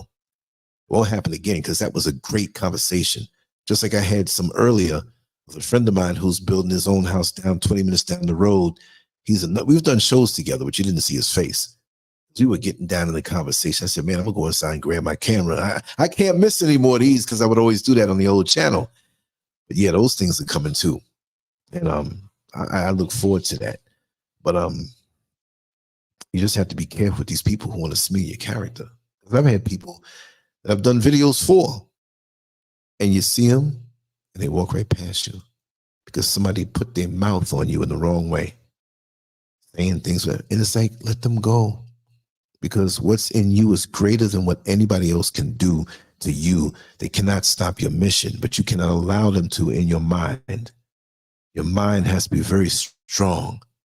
You have to know that you have a momentum that can't be stopped, even if it's not in that particular area of expertise that you're undertaking, but you have a life experience. You know the ropes more than you did a year ago, more than you did 2 years ago. This model of you is the best model that has ever existed, even if you're feeling down right now. This particular model, like, oh, the new Toyota 2025, you don't look for it to be the same. It may be a slight change, but it's different. It's got things added on to it. All that you've been through, you need to know that you're the best, even if you have scratches, dents, scratches, like the scratch and dent sale with the washing machines and the dryer. Mechanically, they're perfect. They operate perfect. So what if you had your heart broken? I'm not saying so what, but I'm saying you came back from that. You came back stronger. The beauty of childbirth. You may have children. So what if you have stretch marks? If the man loves you, he's going to kiss up them stretch marks the same way and appreciate what they mean. Just like the rings in a tree, when you cut the tree down and you can say, look at that. It's 55 rings. This tree is 55 years old. Oh, look at that ring in the middle. It's really thick. That meant that it rained a lot. So it grew more. Oh, look at that. Oh, that one's almost non-existent. That year was dry. And you can count back and tell what year it was. And go check the almanac. Go check the news or Google it, and you'll find, oh, there were a lot of droughts this year. Well, that's why that ring was thin. But the plant still survived. The tree still survived. You understand? So even when you go through stuff and you're like, oh man, I can't go through this anymore. Earth Angel 1105, welcome on in. Wow. Thank you so much for the compliment. But you know what? I did a lot of stupid things to gain some wisdom. I wouldn't say stupid, but you know, I'll put it this way. You go out in the backyard, you step in some doo-doo from the dog that you have, you know where not to step. You know where not to step. And I'm opinionated, I know, and sometimes people don't always agree with me, and that's okay, because I'm here to learn also. I'm here to learn from everybody who has some sense to share. You know what I mean? I'm not so full of myself because of a social media following that I used to have. And oh, I'm Lancescurv. Like I told a brother, I said this one before, I was driving the bus, and he got on the wrong side of the street. Somebody came the wrong direction. He was pissed. And so he had to come back with me. And so he was talking. I was listening to him. He was upset. He was kind of upset with me being a bus driver. Like, you guys need to so-and-so, and you got it. I didn't take it personal. We became the best of friends. He's even done some shows with me. I'm going to upload that one. Great show. It's an older show, and the audio was a little off, but what he said in it, I'll probably try to upload that tomorrow. And if I can tweak the audio a little better. So excuse me, some of these older shows, before I had better equipment, you know, it might be a little compromised. So don't think that that's my neglect. But we were talking for a while, and I gave him my card, and he gave me his card. And he didn't look at it right away. But he said, I had my hat on and kind of tilted a little bit, not to try to look cool, but I wasn't hiding from anybody, but I just don't give eye contact. Even when I was driving the bus, I'll look at a person before they get on. I pick up their spirit. If I know them, I know them. If their spirit is all right, I'll deal with them. I'm very, very protective of my energy. So he says, man, you know, you sound like this guy I listen to on social media. And I said, really? He says, yeah, his name is Lancescurv. I'm driving the bus, right? I said, really? I said, that's me, man.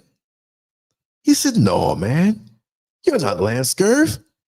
I said, yeah, I'm Lancescurv. I pulled my hat off and took my glasses off and looked at him at the red light. He says, oh my God, I thought you were living in New York City, this big high rise, and you had a radio station. And I'm like, man, I wish I did have it like that.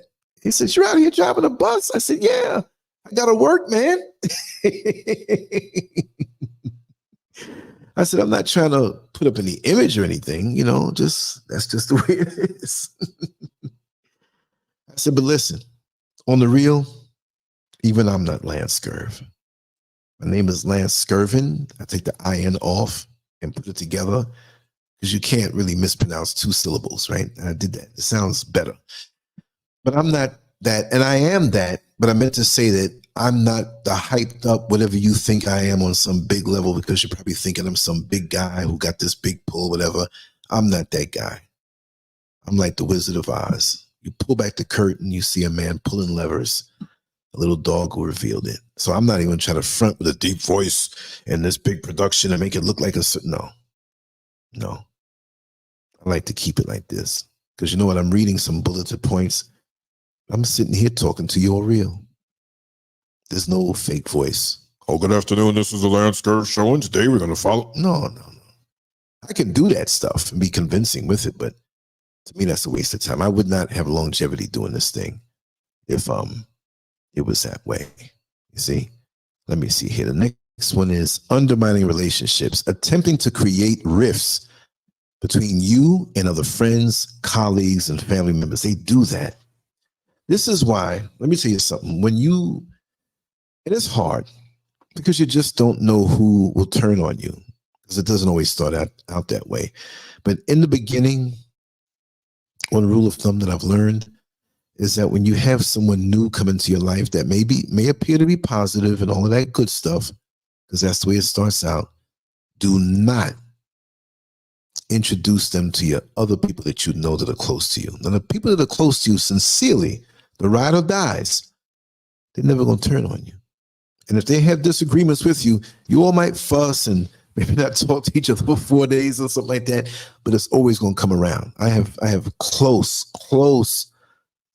friends like that. I call him my brother, all of my brothers and some of my sisters, right? I'll say his name because he comes into the chat room. My brother Kevin.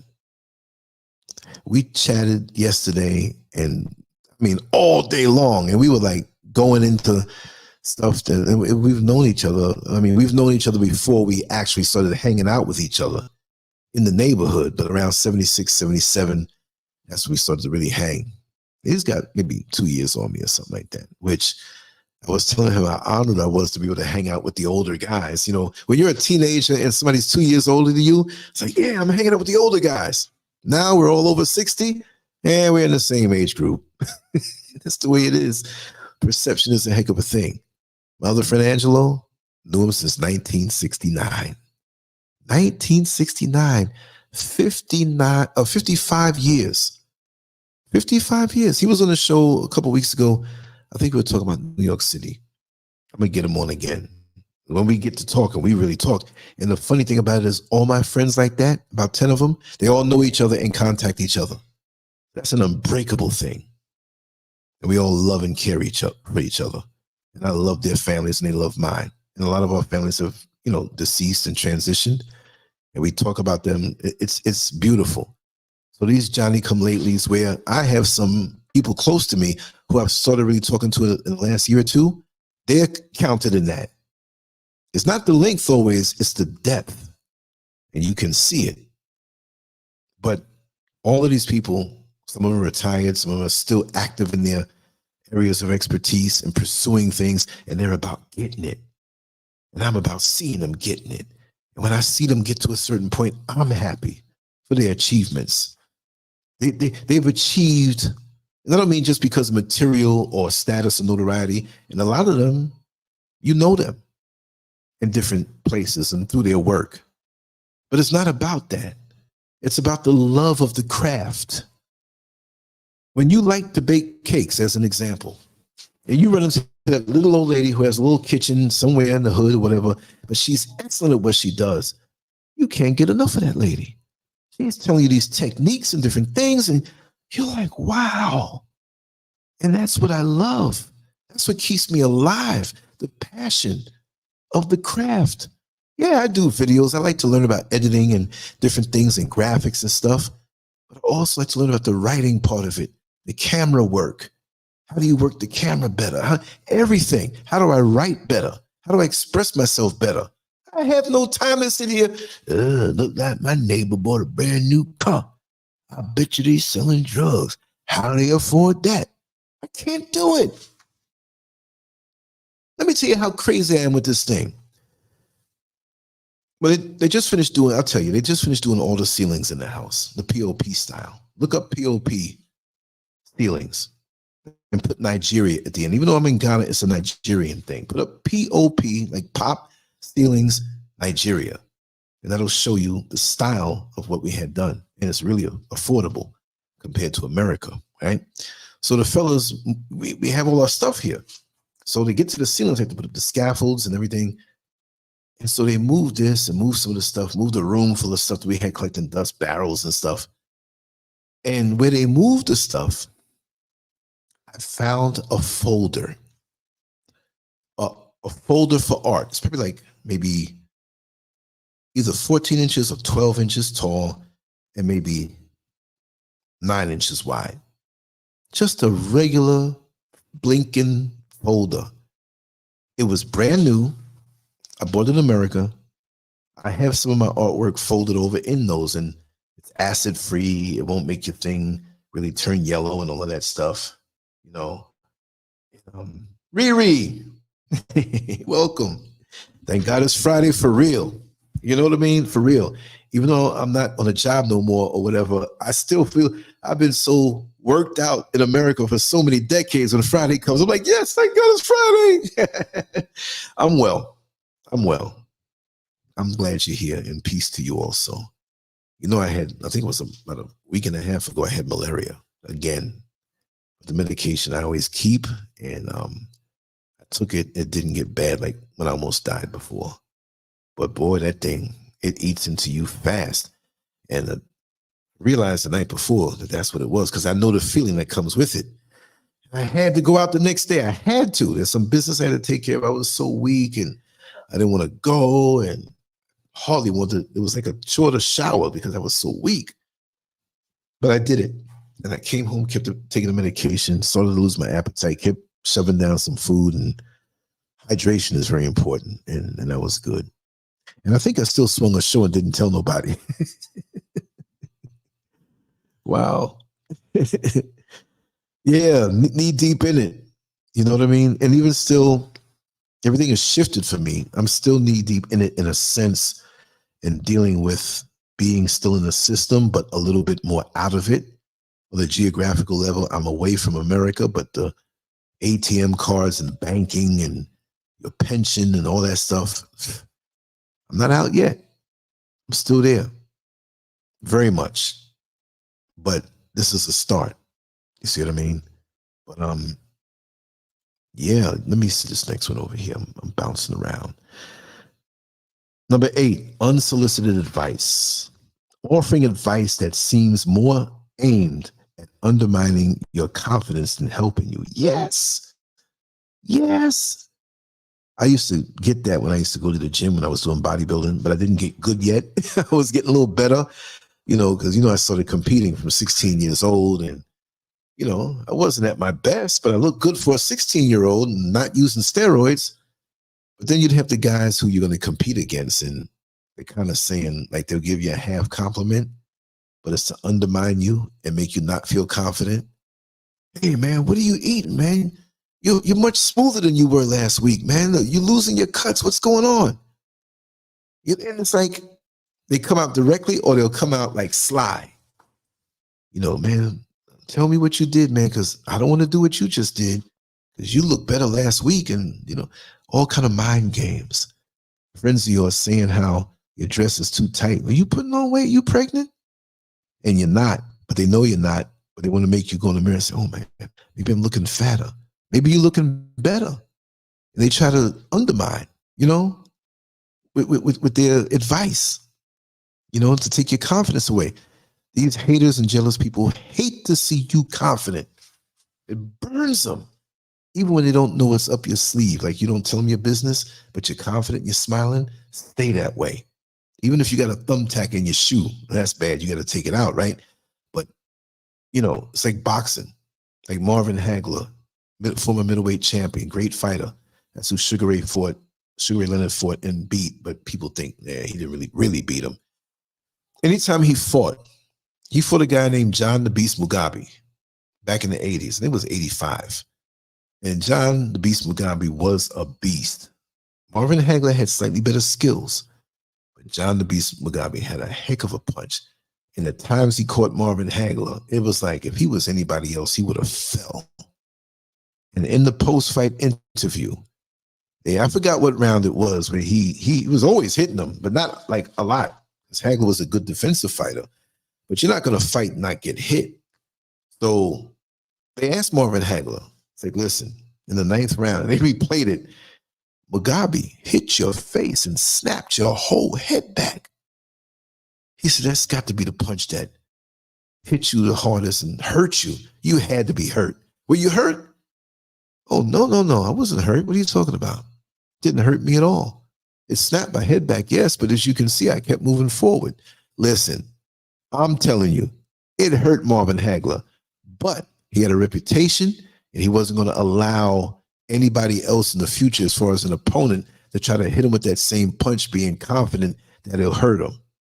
After you retire, even like Mike Tyson now, as fearsome as he was back in the 80s and 90s, more so the 80s, you ask him now, he'll tell you some things.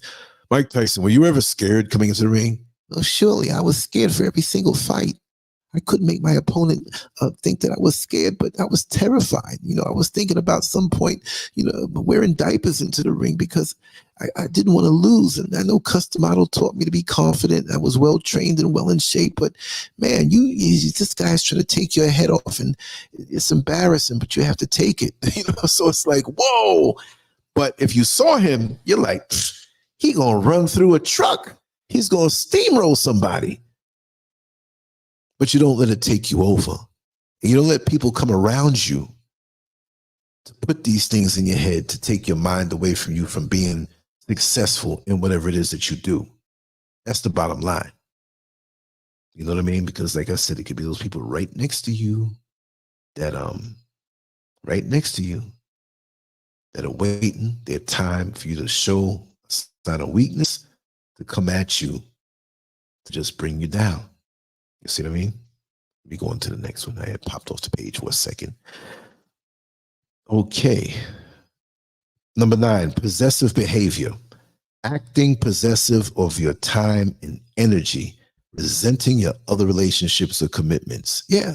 Like, you have a well-rounded life. You may have similar friends or some of the same friends, some closer, some not.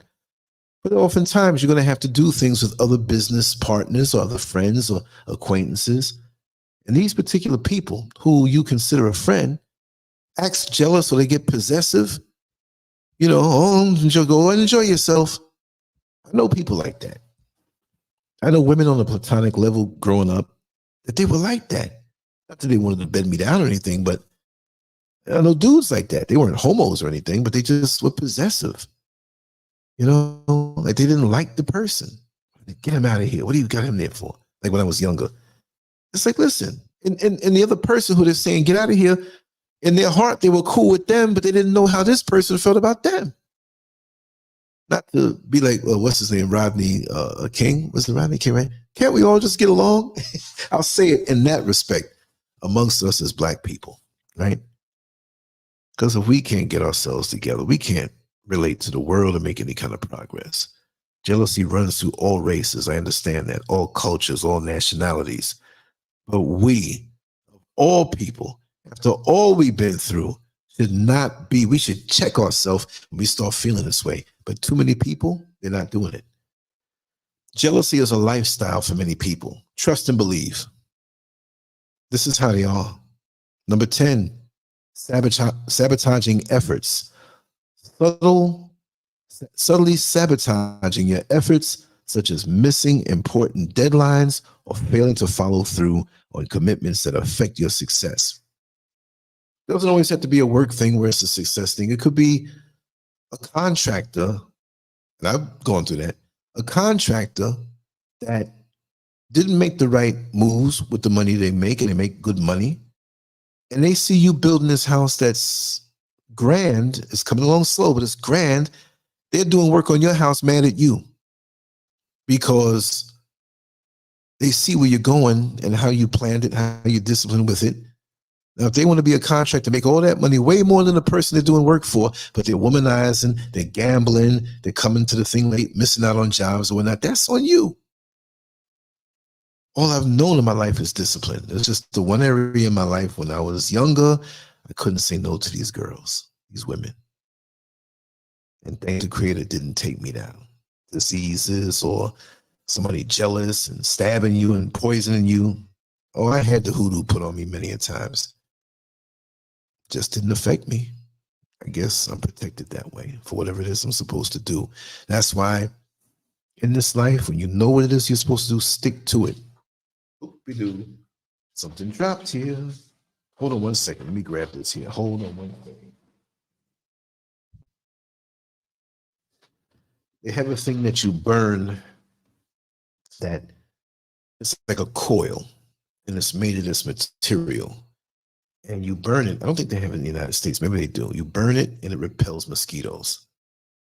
and I had one of it burning, and I don't think there are too many in here, but proactively I do, because me and mosquitoes got a thing going on. We got a thing going on. Let me clamp it over here. One part burnt and the other part fell. Good. It's in place. So it kind of split in half. So it's on the concrete, so it's not going to bother anything. But yeah, let me look at some of these comments. Tracy J in the house. I'm sorry, I bounce around and I'm reading something. I come back and welcome on in. Welcome on in. Let me see what Riri said before. I missed that one. Yes, I heard you talking about the malaria, big bro. You know you always come back strong. You know they're trying to get us to out here, Bill Gates. Oh, well, Gates of hell, Bill, right? Releasing all them damn mosquitoes on our people, you know? Yeah. You know, there's so much push for so many other things, but no cure for that. And again, it's not every single mosquito, because that'd be impossible to live. It's the female mosquito, a certain type of female mosquito, and it's nocturnal. It's not the males. It's not all the females. It's a certain strain, a certain type of female mosquito, and only they will give it to you. But it's not like all of that type. Well, they have to have it in them. It's spread that way. So if the person down the block has malaria and that mosquito bit them, then they come to get me. They're carrying it to me. A lot of times these mosquitoes will bite you and get full of blood and die. You know what I mean? So when you see one coming in your house and it's full of blood, you kill it. Man, look at all this blood. It didn't bite me. That's somebody else's blood. That's why at one time they were afraid that mosquitoes can spread HIV. I think it can't do that, but it's a weapon, because there's no way you're going to, you know, these things are so small, and, you know, you're going to open your door and come in. One will come in, you fall asleep, it got you, you know. But I try to minimize that. There's ways to do it, but it did not stop me from coming out here to the motherland. That being said, let me take another sip.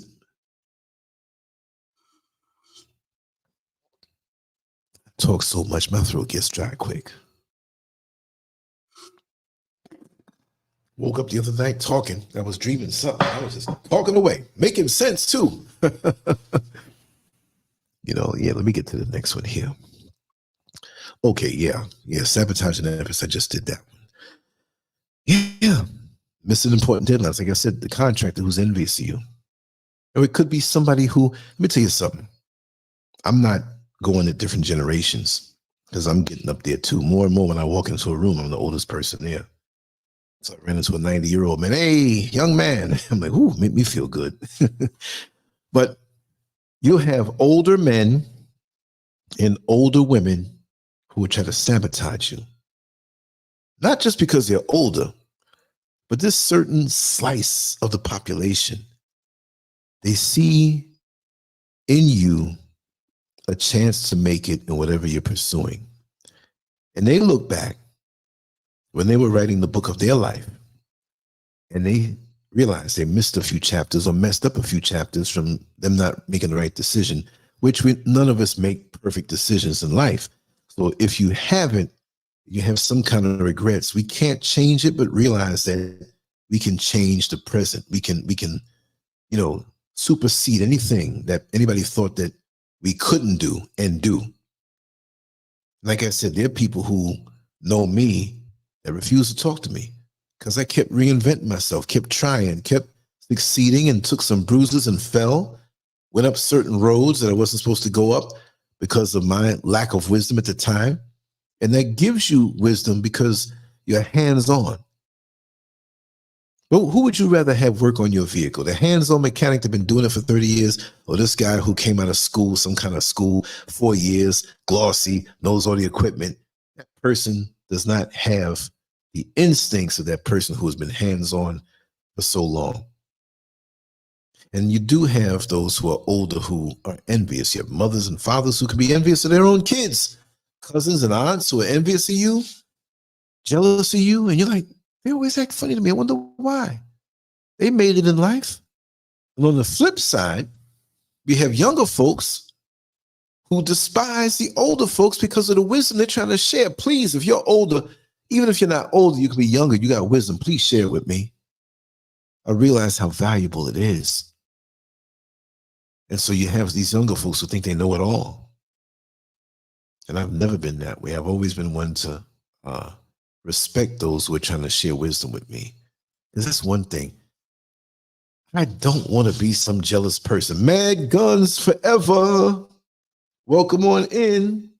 Yes, Black Mama's donation was greatly, and much needed. I ain't gonna lie.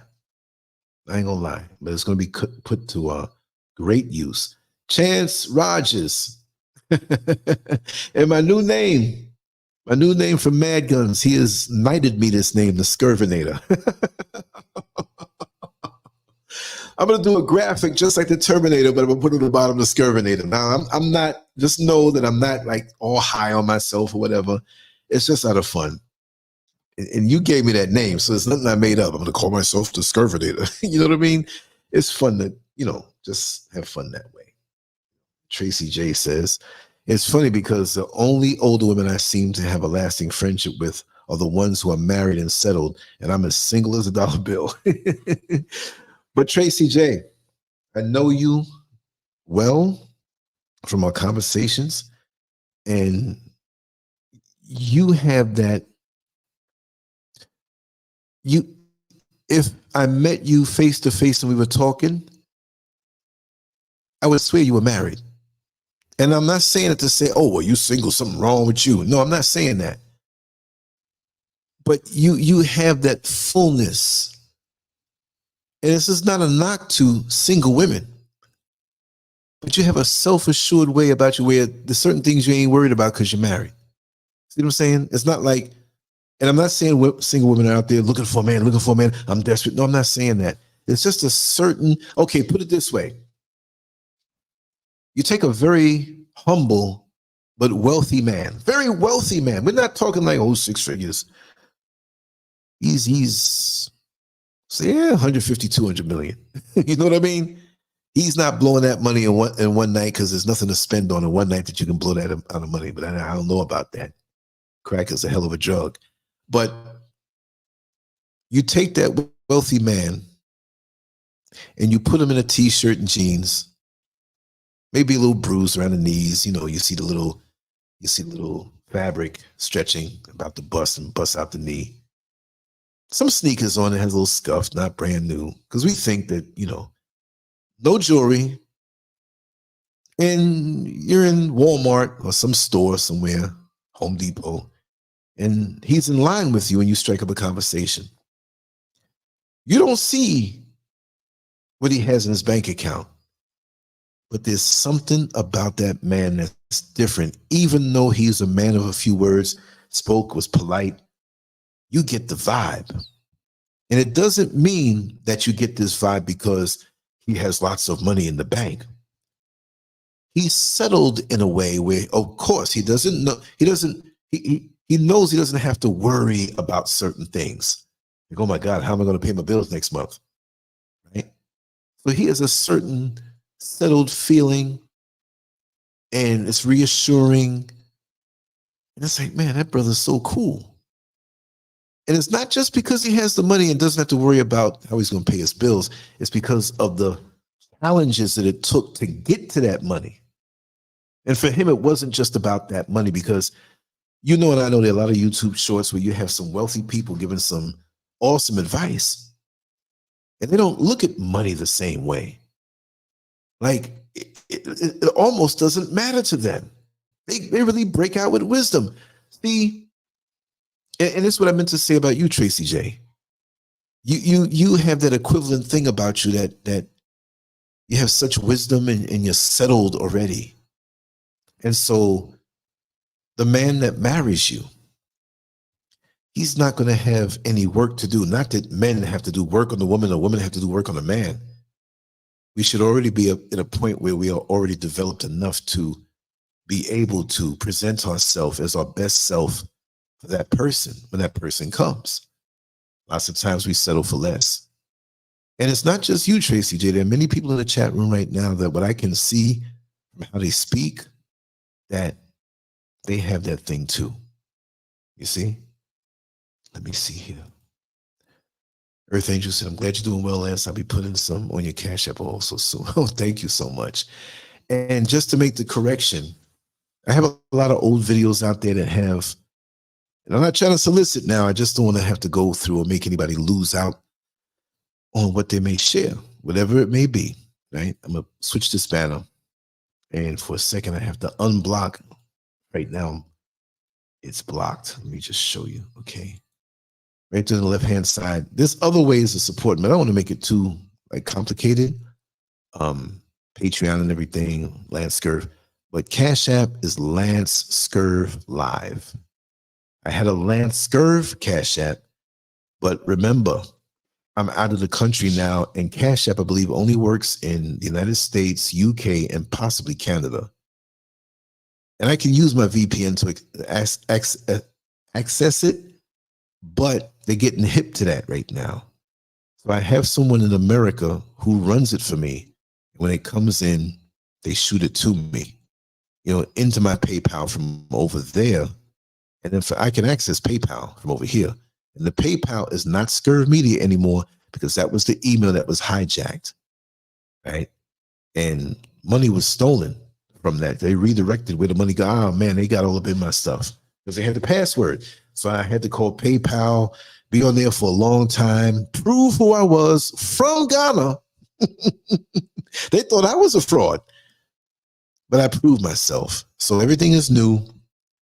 Cash App and PayPal is Lancescurv Live, right? So I just wanted to make that difference, because some people have come, man, I sent you some of your PayPal, man.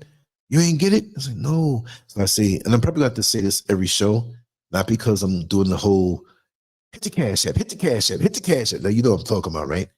I would never want to go out like that. I don't want anybody to waste anything, Let me see what else. Let's share what Earth Angel said. Lance, I've been under attack from a young child. Just learned something about monitoring spirits, which has to do with your subject here. Yes, and I did a show on that before too, and I'm going to come back at it. Man, let me tell you something. I got some of those right now too where I am. And I don't care if those people, they know who they are. And you wonder sometimes, is somebody paying you to watch me? And it's not you being paranoid. This is real. And remember, on the spiritual level, you have the good side, you have the bad side. But on the bad side, they are highly organized. We're talking on the spiritual level now. That there are people who work along with this and don't know. It's not like, well, I'm a high-ranking officer in Satan's crew or the negative crew, whatever you want to call it. There is negative in the world. Look how the world is. But what's under the cover, it's not random acts. It's highly organized. You see? It's highly organized.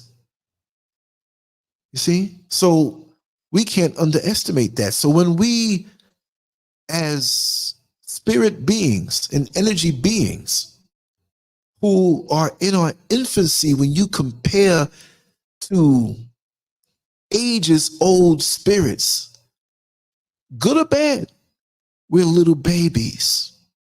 So don't knock yourself when you feel a little under or you feel that, wow, they got me. Gifty Sine, welcome on in. Coming in late from work. Glad I made it. Greetings, family. Lance, we should all be supporting your Cash App. Is that the best way to get money to you? The way I trust, honestly, you can send money to Cash App, but the way I trust more is PayPal, because PayPal is insured. PayPal, they have all these ways of tracking stuff. Cash App, let me tell you something about Cash App. I have it up there because people, hit the Cash App, hit the Cash App. I'd rather not the Cash App, but if it's best for you, fine. Because when you have trouble with Cash App, it's hard to get to them. You go and try to find a Cash App number to call if your funds didn't go through or you had some kind of problem or challenge with the transaction. Online, it looks all good. But I had a situation where I forgot exactly. Some funds didn't make it here and there, and I couldn't get to them. You have to contact them by an email, and it's some way standoffish way that you're not talking to anybody, you're not calling anybody, you're not even getting a bot on a site. It's so mysterious. But since people still do it, I heard some horror stories, and if you get hijacked on your Cash App, pretty much. But PayPal has a procedure, a system. You can call them. Like I said, when my computer was hacked and all my passwords were taken, and I had some Patreon funds to put to the PayPal, they weren't there. Because once you hit the withdraw button, it automatically goes there, right? So it was obvious that I was compromised on a PayPal level, and I didn't think about that because when my computer was hijacked, from what I downloaded, and all my Google saved passwords were there, they didn't go to like a website where I would buy shoes from. They didn't care about that. They went to the ones and the things that I used, that were important. That's why I'm so surprised it didn't hit me on my bank account, because they know that the way they do things now with security and privacy, somebody would have got them. It was more so spite and stopping me on my platform. But I had to call up PayPal on their international number because I'm in Ghana, West Africa. I explained everything to them. I explained how I called them from the app that I have, and it still shows an American number. I did everything to prove to them, and they still put me through the procedure of proving who I am. And they changed my PayPal email from Scurv Media to Lancescurv Live. That's the Gmail account that it's associated with. And I ain't downloading anything on any of the computers that are connected to my private information. Like you see scrolling across the bottom, Cash App is Lancescurv Live. It's still PayPal me Scurv, but you can put Lancescurv Live. The short version, which I really need to take down because it's going to be misleading, just go to PayPal, and the address or the email is Lancescurv Live. ZELLE is Scurv Media. With ZELLE, you get every penny if you have a bank account. And that's really the best way over PayPal. PayPal and ZELLE. But I still share Cash App, But I can't go to the Cash App website and extract it myself. Someone else has to do it for me. And they're pretty good that way. And I say, oh, what if they transition? I'm just going to miss out. Then we have to change everything over again. But PayPal and ZELLE, or ZELLE, or whatever you want to call it, is the best way. And I think my ZELLE is still Scurv Media. Let me check. Oh, no, I think it's Lance at Lancescurv.com. Let's let it scroll across to get that straight. And I think I'm just going to take out that PayPal me Scurv thing, because that still works. It's weird, but I changed everything on my PayPal. Okay, come on, Scrolly. We still got more to talk about. Yeah. Oh, yeah, you can see that. Mad Guns Forever. Okay, let me see what it says here. I might take a minute and just go up in that bad boy and change it. Change it now. Let me see. I put so much information. I make it easy for people to cuss me out. Look at that. U.S. residents can dial. I just want to confirm it. I can just go in and just change it without looking at it, because I already know I have to change it. That's a lot of information. Let me go right there. Let me edit this now. Okay, hold on. Okay, I had to take it off to edit it. Let me just do it right now. Since we're talking about that, okay, now there it is. Cash App, PayPal. I'm going to take that link out and just put the same Lancescurv Live. Okay. I'll put at. Okay, I thought I messed up. I put it all caps.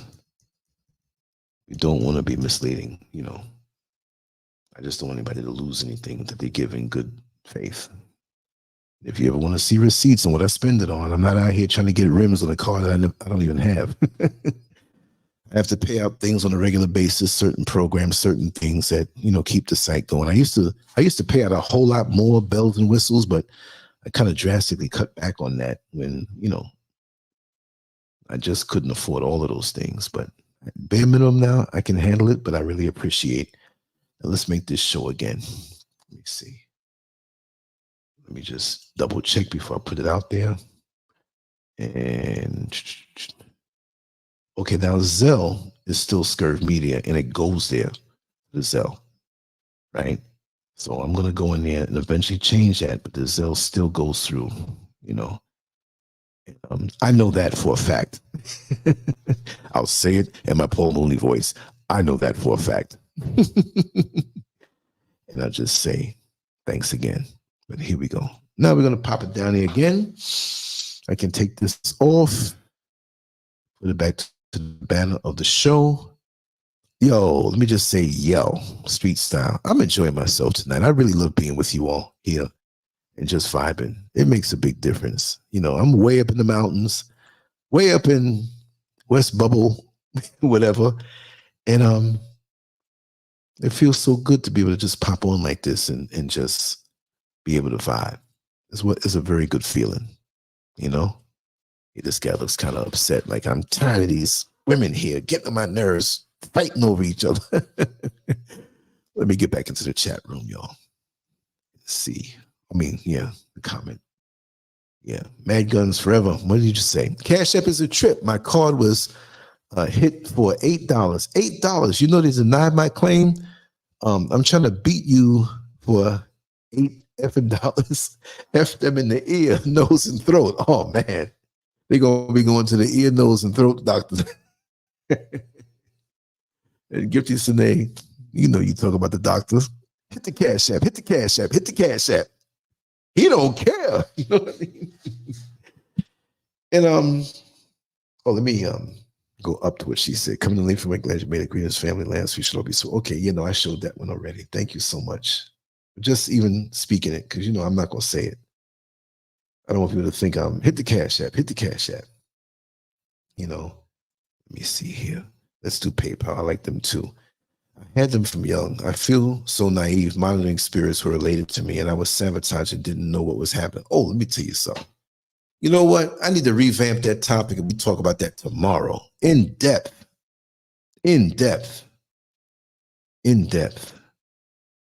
Because they don't stop. And usually when they're family, or supposedly family, because really, they're only DNA sharers.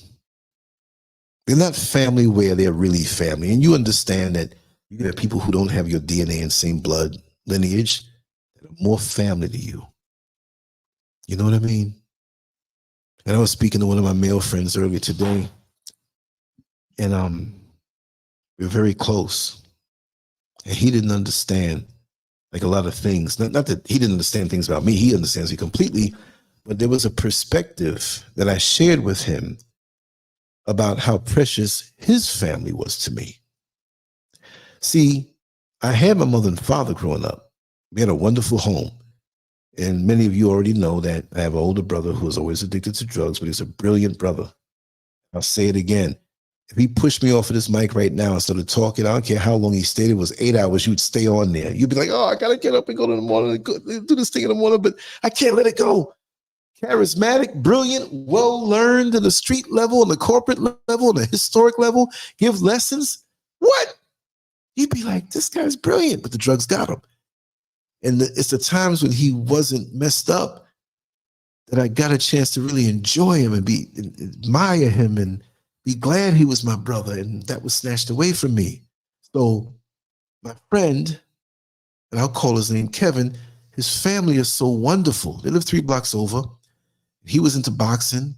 I like boxing. He was into bodybuilding. And there's a whole crew of people there. And on that same block, there was a gym in the basement that I was allowed to go to. Hence, that's how I started competing. But his family always embraced me. And it wasn't like I was home and lonely. I love being home and I love the tranquility. But they filled me up because I always love to see the interaction between big families, because although my brother is my brother, me and him had different fathers. And so because he was on drugs and 11 years older than me, we wasn't really, I was a younger brother. We never, but the good times, that little bit of times we had was phenomenal. So I always yearned for more. I was popular, had all the friends on the block, was out there, had lots of friends. But to watch a family who loved each other, to watch a family who supported each other and did traditional things as part of the community, because overall, before crack came, messed up a lot of families, it was such a damn near perfect community.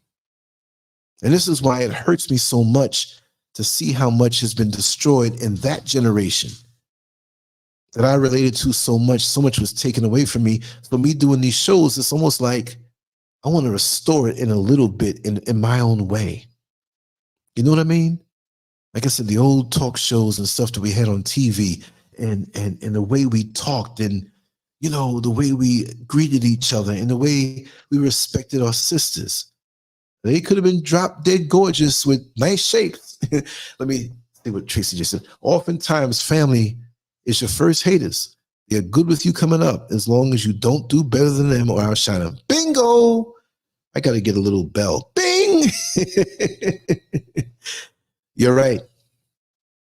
It's dormant. And when you start to go above their ceiling, which they should know they don't have a ceiling, but lots of times they've given up or settled. And when you go to beat that, especially if you're younger, now the venom's going to come out. Now the sludge from the bottom of the tank is going to be there. See? And these are things we as a people need to really talk about, not to be negative, but to know how to handle these things. To know the red flags when they pop up. To know that they can be real. Let me tell you something. I'm not going to repeat this particular story. I'm going to say it in a certain way where you'll understand it, because I don't do that to people. There was a brother who violated his younger sister. I'm telling it and like that, but I'm not saying who it is. In the worst way. Made her perform acts, that's all I'll say. There was somebody else involved, family. This hurt her for years. And when they were in a situation where they had to confront each other because of a family transition on a legal basis, she brought it up. And he said, "You are sick for even bringing that up," because she wanted an apology. She was humble enough to even ask. She don't have to be humble. She should stab your eyeball out. And he cussed her out and said, "I'm never going to apologize. And I ain't got no problem with what I did." Oh, man. I won't say nothing more, but karma is all up in his backside now in the worst way. In the worst way. Family. And he always competed with her for material things. And she wasn't trying to show out. She was just blessed that way. She did everything right. I give her props all the time. And I admire her. I admire her. Because when you have people that are doing good, they should inspire you.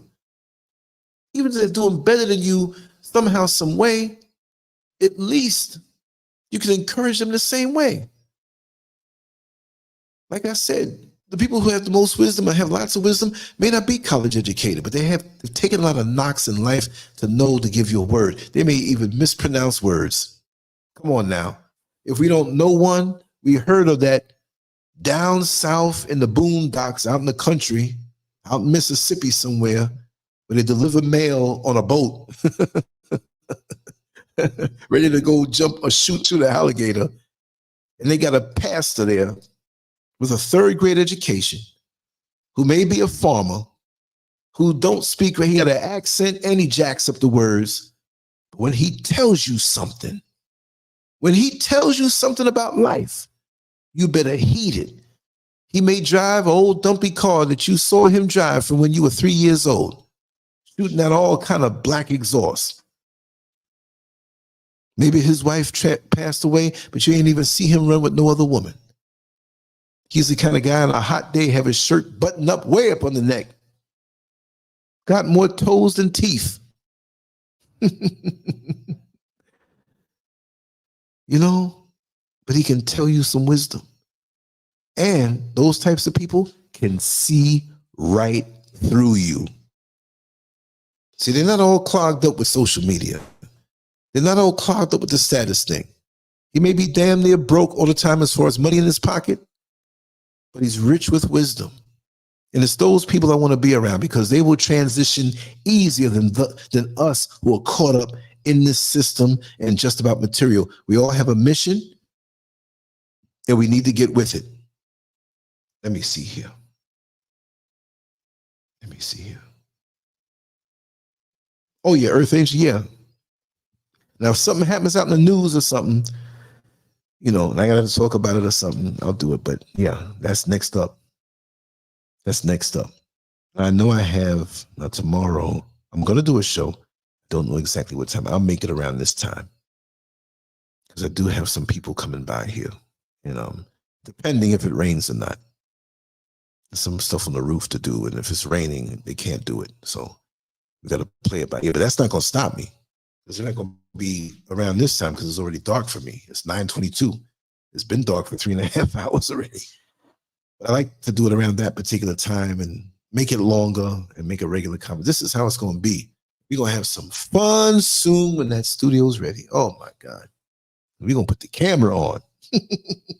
We're going to have some comedy shows. Jamie Foxx won't have nothing on me. Paul Mooney won't have, God rest the dead, but he won't have nothing on me. I'm going to tell some crazy stories.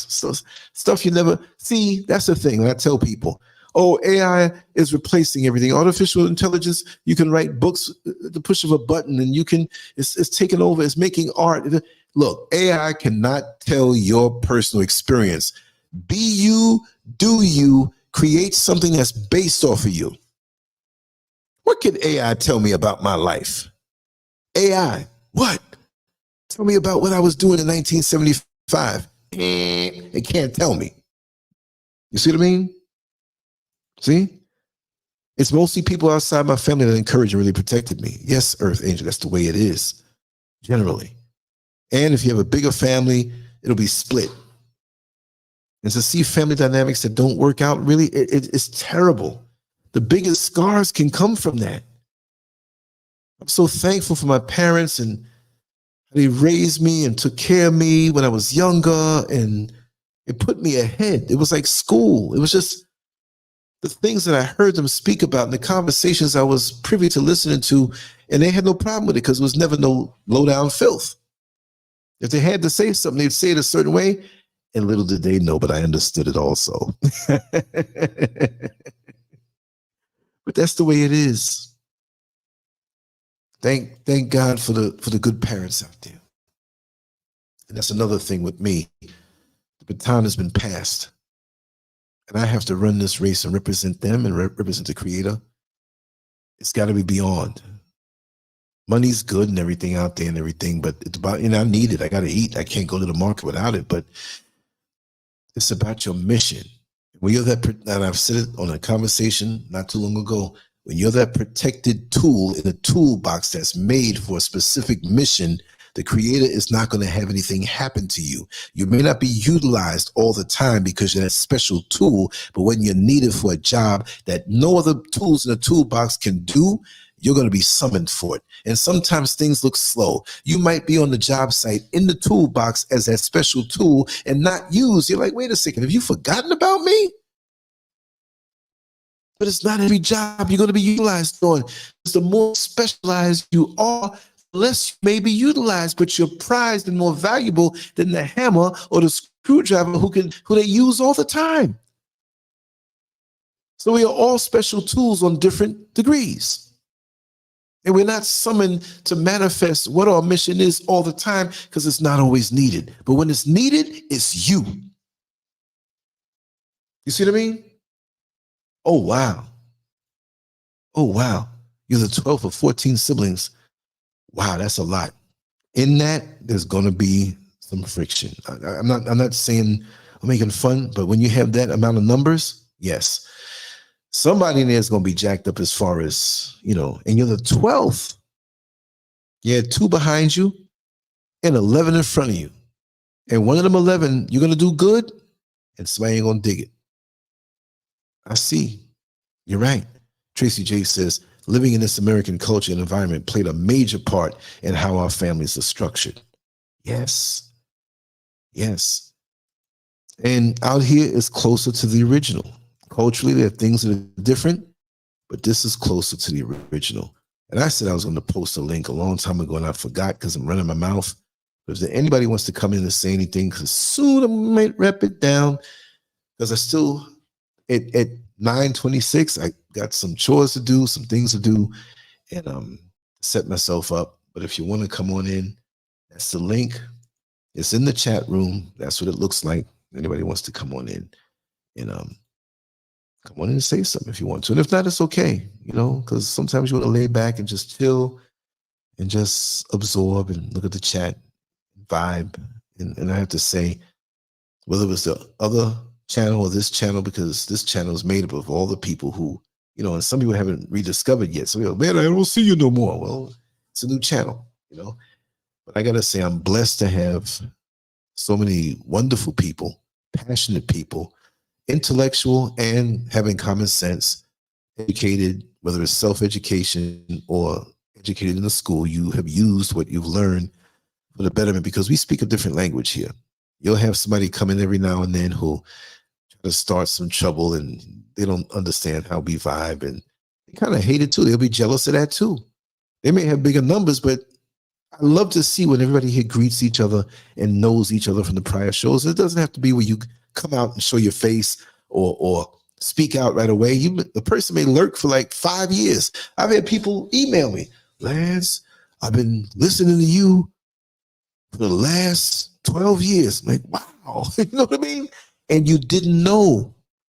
It may be something I said or something a guest said that may have changed their life or affected them. And that makes you feel good. But like 12 years, you mean this is 2024. You heard something back in 2012 and you didn't say anything? That's what it is, Tracy J said, jump up. I went on the last time.